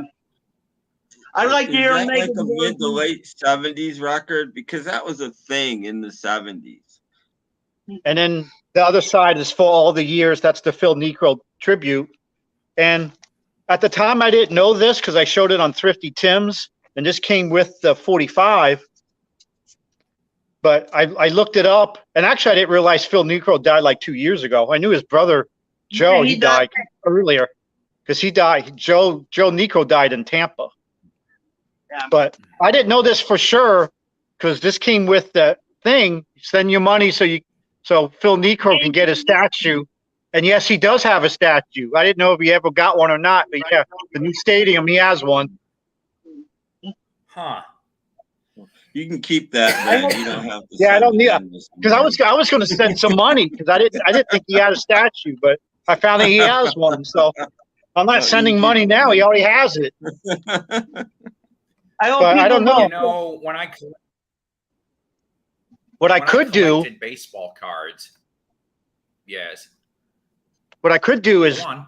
take this and cross out Phil Necro. Of course, this is only for Braves fans because probably no one else is going to know what I'm talking about. Cross Phil Necro's name out and put Biff Pocaroba's name on there. He needs a statue. There's not enough Biff statues in the world. No. We there need more probably Biff isn't. statues. Yeah. And how many people do you know with the last name of Pocaroba? Nobody. I've never Okay, heard here's of that. the one record I wanted to show, just because you guys were talking. This is like 15 minutes old now, but this is, as far as I know, probably John Cafferty's first record. It's on the dark side, but it's just by Eddie and the Cruisers. Besides the writing credit, his name is nowhere on it. No John Cafferty, no Beaver Brown Band. It's just On the Dark Side by Eddie and the Cruisers. Yay. Not a great way So to that get your name concert- out there. Yeah, no kidding. That concert's in November. But it's over in Hot Springs, and I'm trying to get a friend of mine to go with on this. I'll buy the tickets, but that'd be funny. It's like to go get those Eddie and the Cruisers records because that's probably Hello, all Mike. the hell that he's known for. Hey, Mike. So, quick little thing here. The track that Eddie Van Halen appears uncredited on guitar on Nicolette Larson's first album is Can't Get Away From You. That is the track from 1978. So it was just after like Van Halen 2 came out. Yeah. There we go. Wow. You learned something new whether you wanted to or not. Was the song about the fact that Eddie Van Halen was doing think I so bought much that smoking record. and Nicolette Larson couldn't get away from all the smoke? Is that where the Oh, title wait. came from? I don't know. Can't get away from you? Okay, this I this think I bought Lot of Love the same day I bought Cruel to Be Kind by Nick Lowe. in Oh, the I love right that song. measure. Always loved it.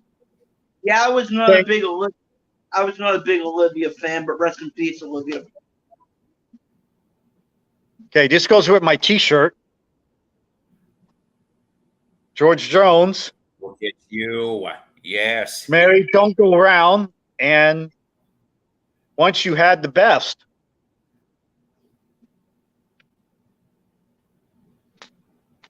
Once you've had the best, you can't go the rest. And then on this one, side A is a classic, and side B is what I think was a very bad idea to try to make bluegrass more commercial. Because here's Flat and Scruggs with the traditional Foggy Mountain breakdown. And knowing Tim, that Tim has everything, he probably has, I forget the name of the record. I think it's like a cartoon image of Flat and Scruggs on an airplane. But they did like all rock and roll songs or folk songs, but they didn't try to do them bluegrass style. And you know, I bought this 45 for the I may because have I said that record. because I said like a Rolling Stone. I said, oh, they did their own version. You know, it's probably a different song just with the same name. Yep. It's them trying to do No. like a Rolling No. Stone. Awful. Oh, boy. Awful. Terrible. Yeah. It's Yeah, awful. I What were they probably have that doing? album. And they did a whole album of it. Everybody when did I- that. Again, it was because when I- record companies trying to get people to buy records. So, you know. I'll be Because when right I back. pulled the 45 up on you know, YouTube, Frank it showed the Sinatra album doing cover. Petula Clark was the same thing. You know,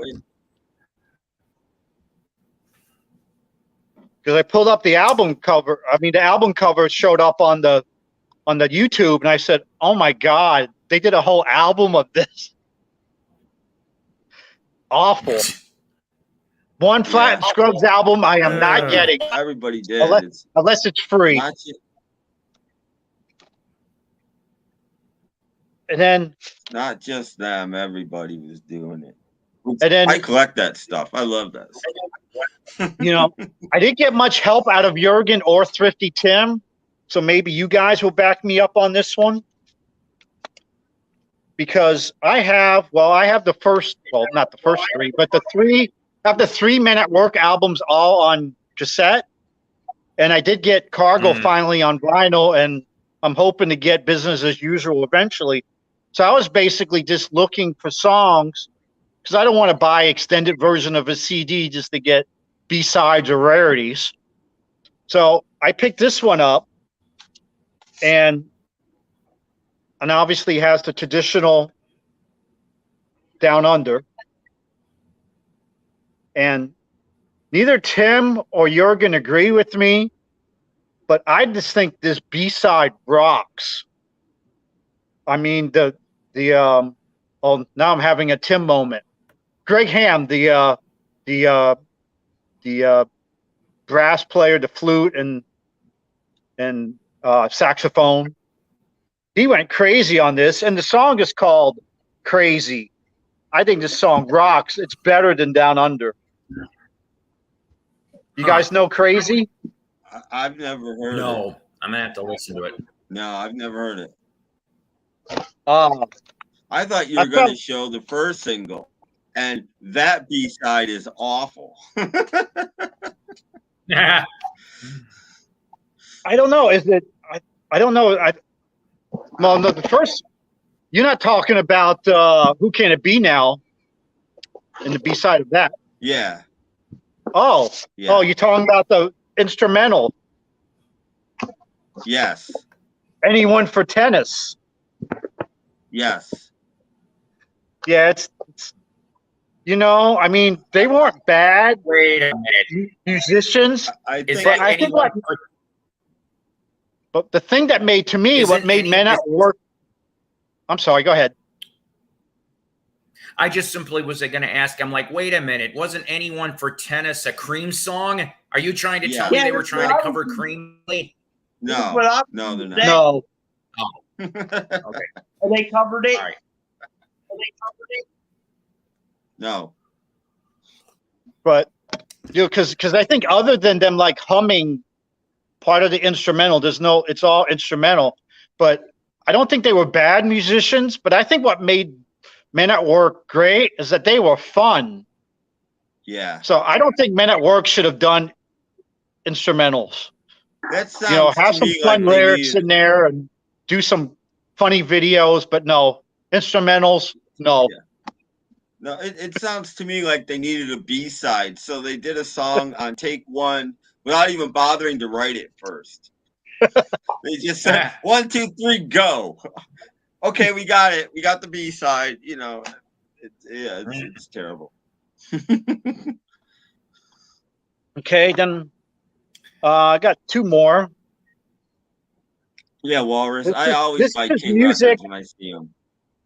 Now, this didn't come out in the 30s, but the music's from the 30s. It's the Benny Goodman Trio Oh, goodness. Mm. with After You're Gone, Someday Sweetheart, Oh Lady Be Good, and Tiger Rag. Benny Goodman, Gene Krupa, and the guy I can't remember. Teddy Wilson. Sorry, Teddy. Now I'm going to get I nasty letters from the Teddy Wilson family.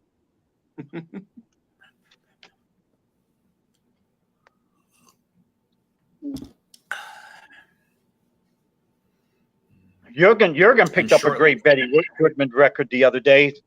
One of his older ones. He has white hair and everything. Yeah, I saw that. I passed on a bunch of that kind of stuff today too. I just wasn't in the mood. And you can get so much of it, you know.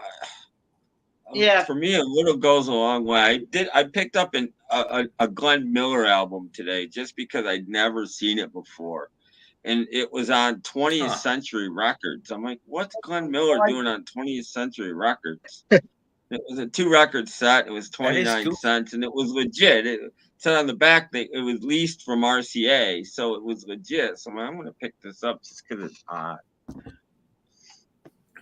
Well, this that you mentioned, Glenn Miller. Unfortunately, this is supposed to be a 3 45 set. I only got 2. But oh well, 2's better than none. But other problem is I attempted to clean it, and you know, I know people say, "Oh yeah, be careful about the labels." It's usually like, you don't have to be careful with the labels. Nothing happens. Well, unfortunately, something happened. Oopsie. Because I had washed them, and then I put them on a cloth, and I look at the kitchen floor, and I say, "Why do I have little blue dots on my floor?" And I said, "Oh no!"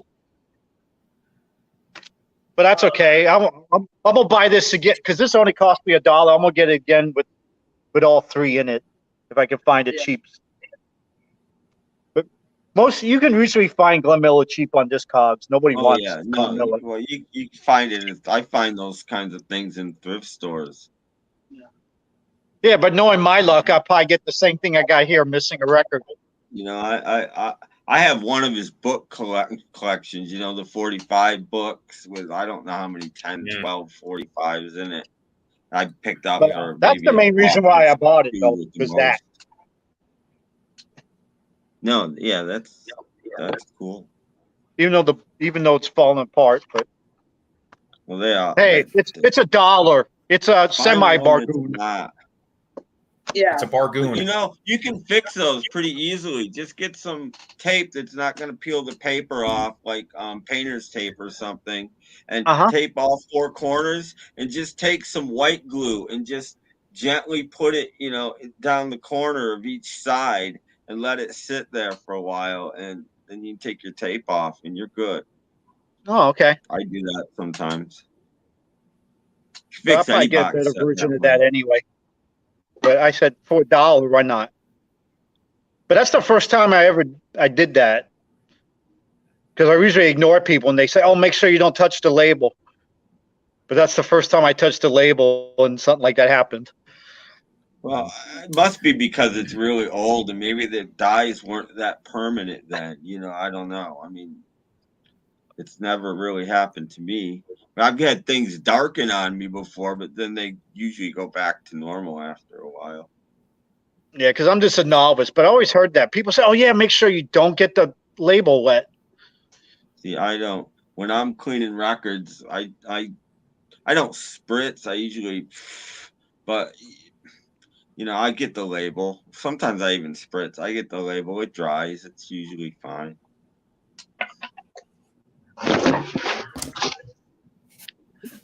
Well, we're about to wind this down some here because I have to take care of something here at 8, my time here, coming soon.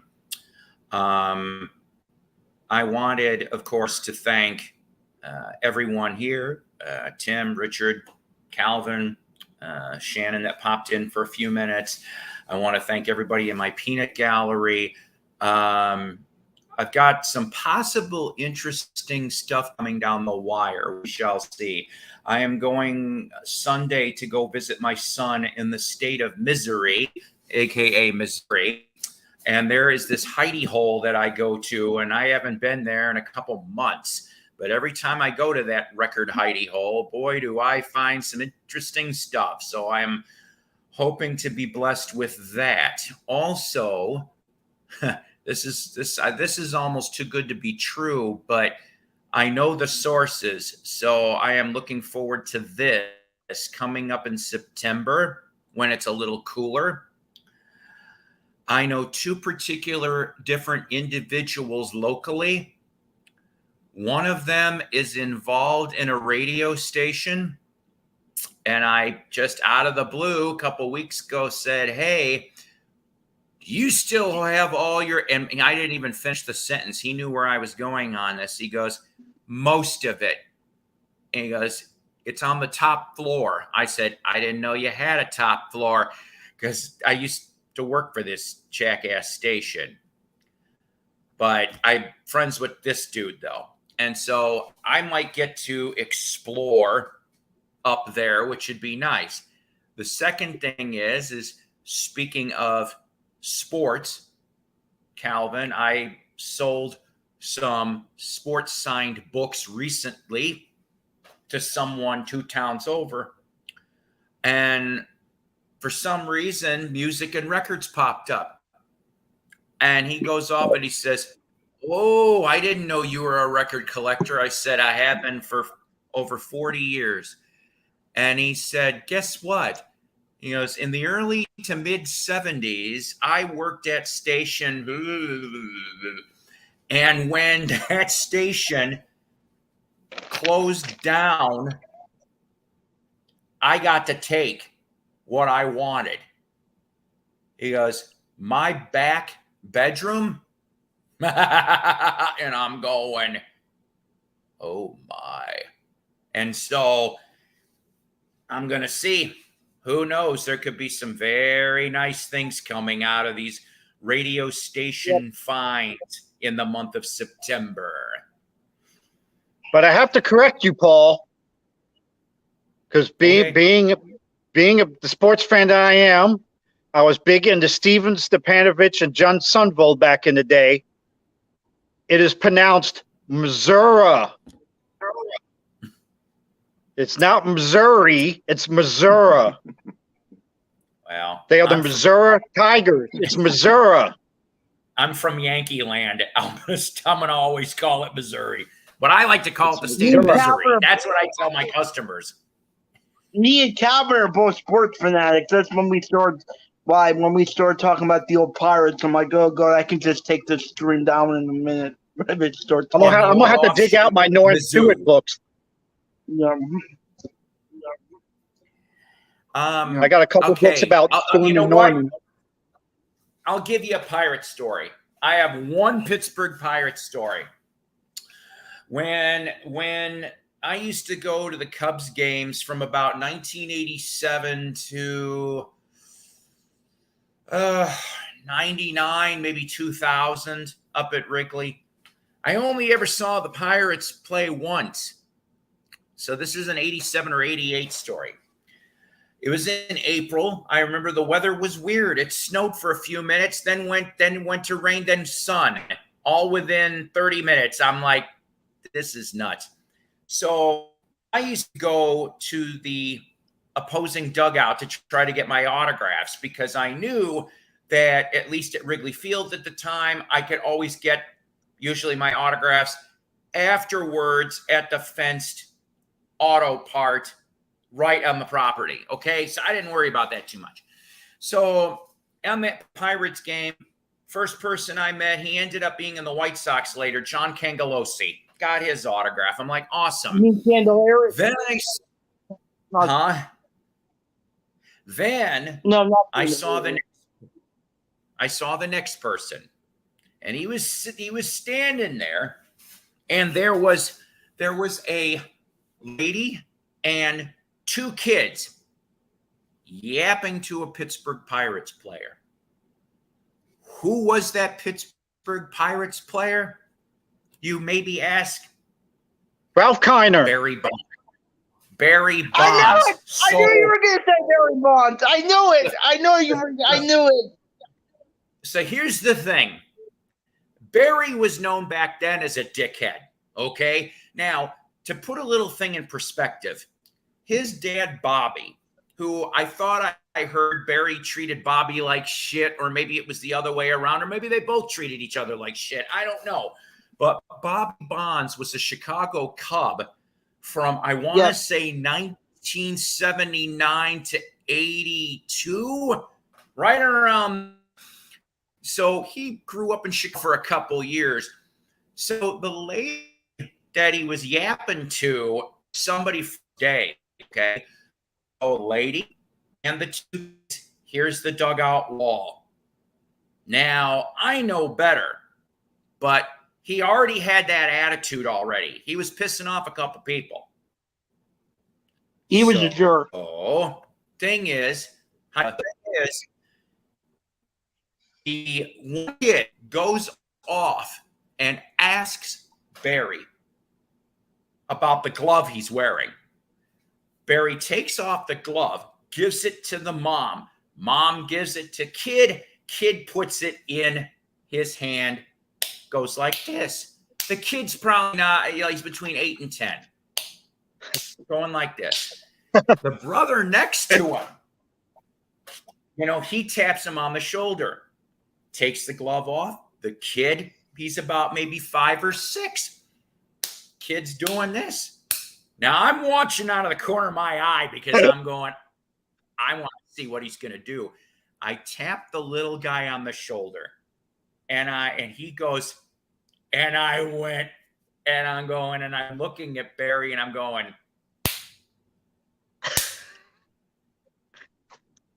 and then I'm like, took the glove off, passed it to the kid, to the mom, to him.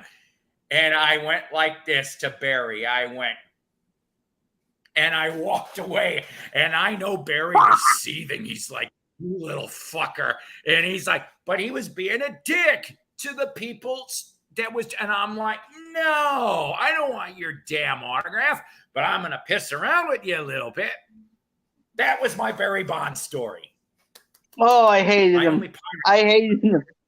And ever since when he got traded to Pirates, every time he played here, the boos were just so loud. It was like, I like Barry Bonds. Oh, you liked him?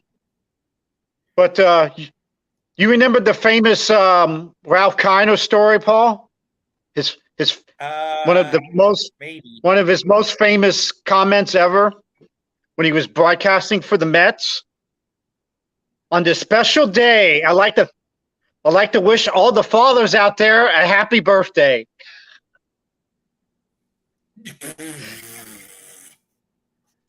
Instead of saying Happy Father's Day, he wished all the fathers a happy birthday. That Good or almost rough? sounds I got like a Ralph got it yogiism. wrong. You know that? I got almost sounds Ralph like a got it yogiism. wrong. I'm trying to think. God, did I have any other than Cangelosi? Did I ever have any Pirates autographs? I don't think so. I honestly don't think so. What, Kimba? You don't even have a Gold Bond story. You didn't get a Sid Bream? In the Gold Bond story, would it be sports Everybody's chafing? got a Just Sid kind of Bream. I got 2. Everybody's got a Sid Bream. I got 2 Sid Breams. Yeah, everyone's got a Sid Bream. Ah, shit. Yeah, Barry and I'm trying to think. The only other one that I remember that was there was a couple rude ones. Nolan Ryan when he was with the Astros, Got him. and I got I, Nolan Ryan. huh? I got Nolan Ryan. What? I met him at the Baseball Hall of Yeah. Fame. Oh, yeah, that's right, Cooperstown. How far of a drive is that for you? That was a long drive, Couple but hours? it was worth every second of it. And old Bobby Bonilla, he's still getting paid by the Mets. Yeah. Yes, I recently tripped on that story, and I'm like, kudos to you, Mr. Bonilla. Kudos to you that you did what you did. Yeah. Oh man. I wonder the does he only get Mets- does he get a World Series ring if the Mets win the World Series because he's getting paid by the Mets? Does he get a ring? I bet you it's in the contract. Bet you it's teeny weeny Look at all these World Series rings. How many did you play in? Well,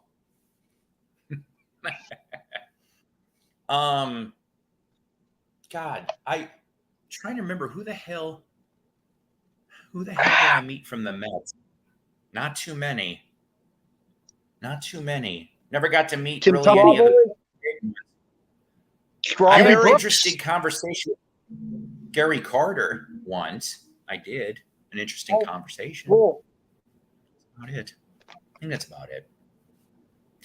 All right, guys. Like I said, I got to wrap this up. Everyone here, thank you for coming on up and just to spend part of your Monday with me.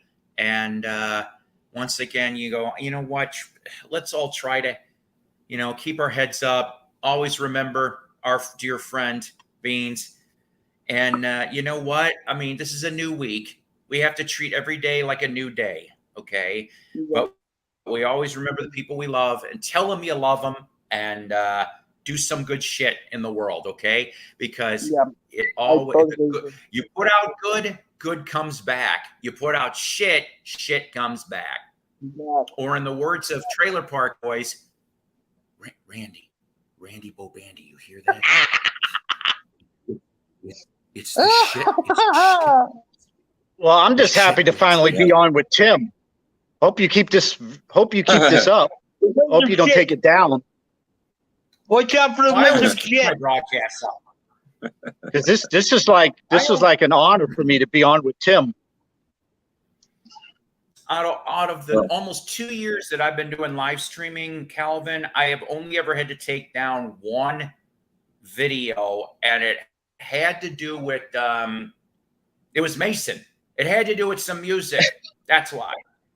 Oh, Seriously, I have all the rest up. And just to mention this out there, Kevin's in a lot of my episodes. Go backwards. Tim's in a bunch of episodes. Richard's in a bunch. Calvin's been in a handful. I mean, if you're bored, go have some fun. There is so much. And I do have some. Yeah, I do have some new music coming, hopefully to review very soon.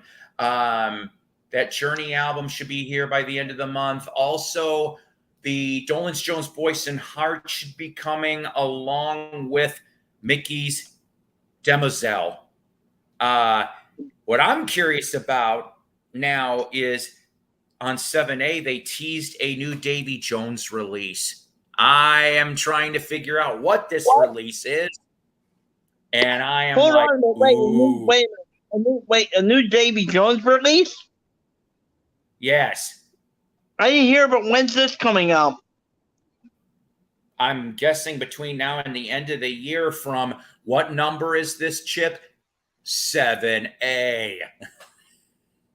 I'm going to have to look out for that. Davy Jones is my favorite monkey. They only showed the cover. That's all they showed. They said, news coming soon. And I'm going, ooh. I love 7A. I should buy, if they had stock, I would buy stock in 7A. I would. I'll definitely probably be buying the new that Davy Jones. I try to buy everything that comes out from that label. Yeah. What I'll usually do is I try for the vinyl first, but if I can't afford the vinyl, I'll get the CD. But I try to get the vinyl first because those seem to be more limited. At least the CDs, they can crank them out a little faster, and they have all those extra bonus tracks, so that's worth it. I was just listening a couple days ago to the Peter Tork Stranger Things That Happened '94 release that got lovingly done with the bonus tracks on that. That was some nice stuff. So Yeah. I know somebody commented that there should be a Davy Jones MGM singles collection. It'd be a little shorter than Mickey's, but sure, why not? Let's head all out again. I want to hear you're a lady in Rubberine. Rubberine. Rubberine. If you've never heard Rubberine, go listen to Rubberine. It sounds like something like an outtake from a Rankin Bass animation special. I swear to God, it does. It almost sounds like it could fit in one of those specials. Just the tone. That's my Anyways, problem fine. with Davey. A lot of his songs sound What? like they could be from like puppet shows. Yeah, but we love them. And that's the thing. You know what you're getting when you get Davey stuff. I mean, you know what you're getting. Yeah. Any of them. Yeah. Girl, You know what you're look what you've done getting. to Said me. she's all about Rankin Bass. Me and my whole world. When you're listening to Davey, get yourself a black cup of coffee because you don't need any more sugar.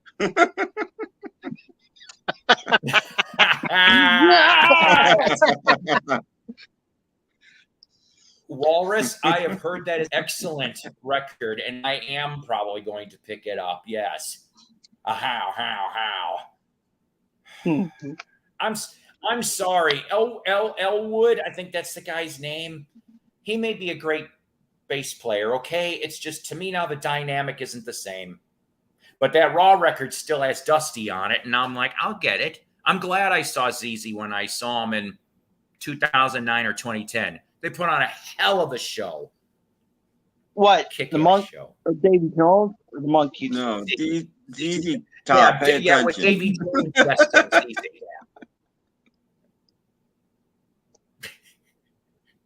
yeah. I can't wrap my head around that for some reason. Because it'd be funny if Davy Jones tried to sing Legs while ZZ's doing their typical ZZ sound. That'd be really screwed up. I like when he's trying to sing Girl in the Brady Bunch movie and they make it like a harder rock version and he doesn't know what's going on. They're doing a heavy metal version. That's probably the only good part of that movie. I agree with Black you on that. Rose opened up. I agree with you on that. Mm. All right, people. I love you guys. Here, Yep. Peanut Gallery. Take care. Be good to each other, okay? Thanks for having me. Goodbye, I'll see you everybody on- in the Peanut Gallery. And hi and bye, Kimba. I didn't Bye, say everybody. hello. I wouldn't. Bye.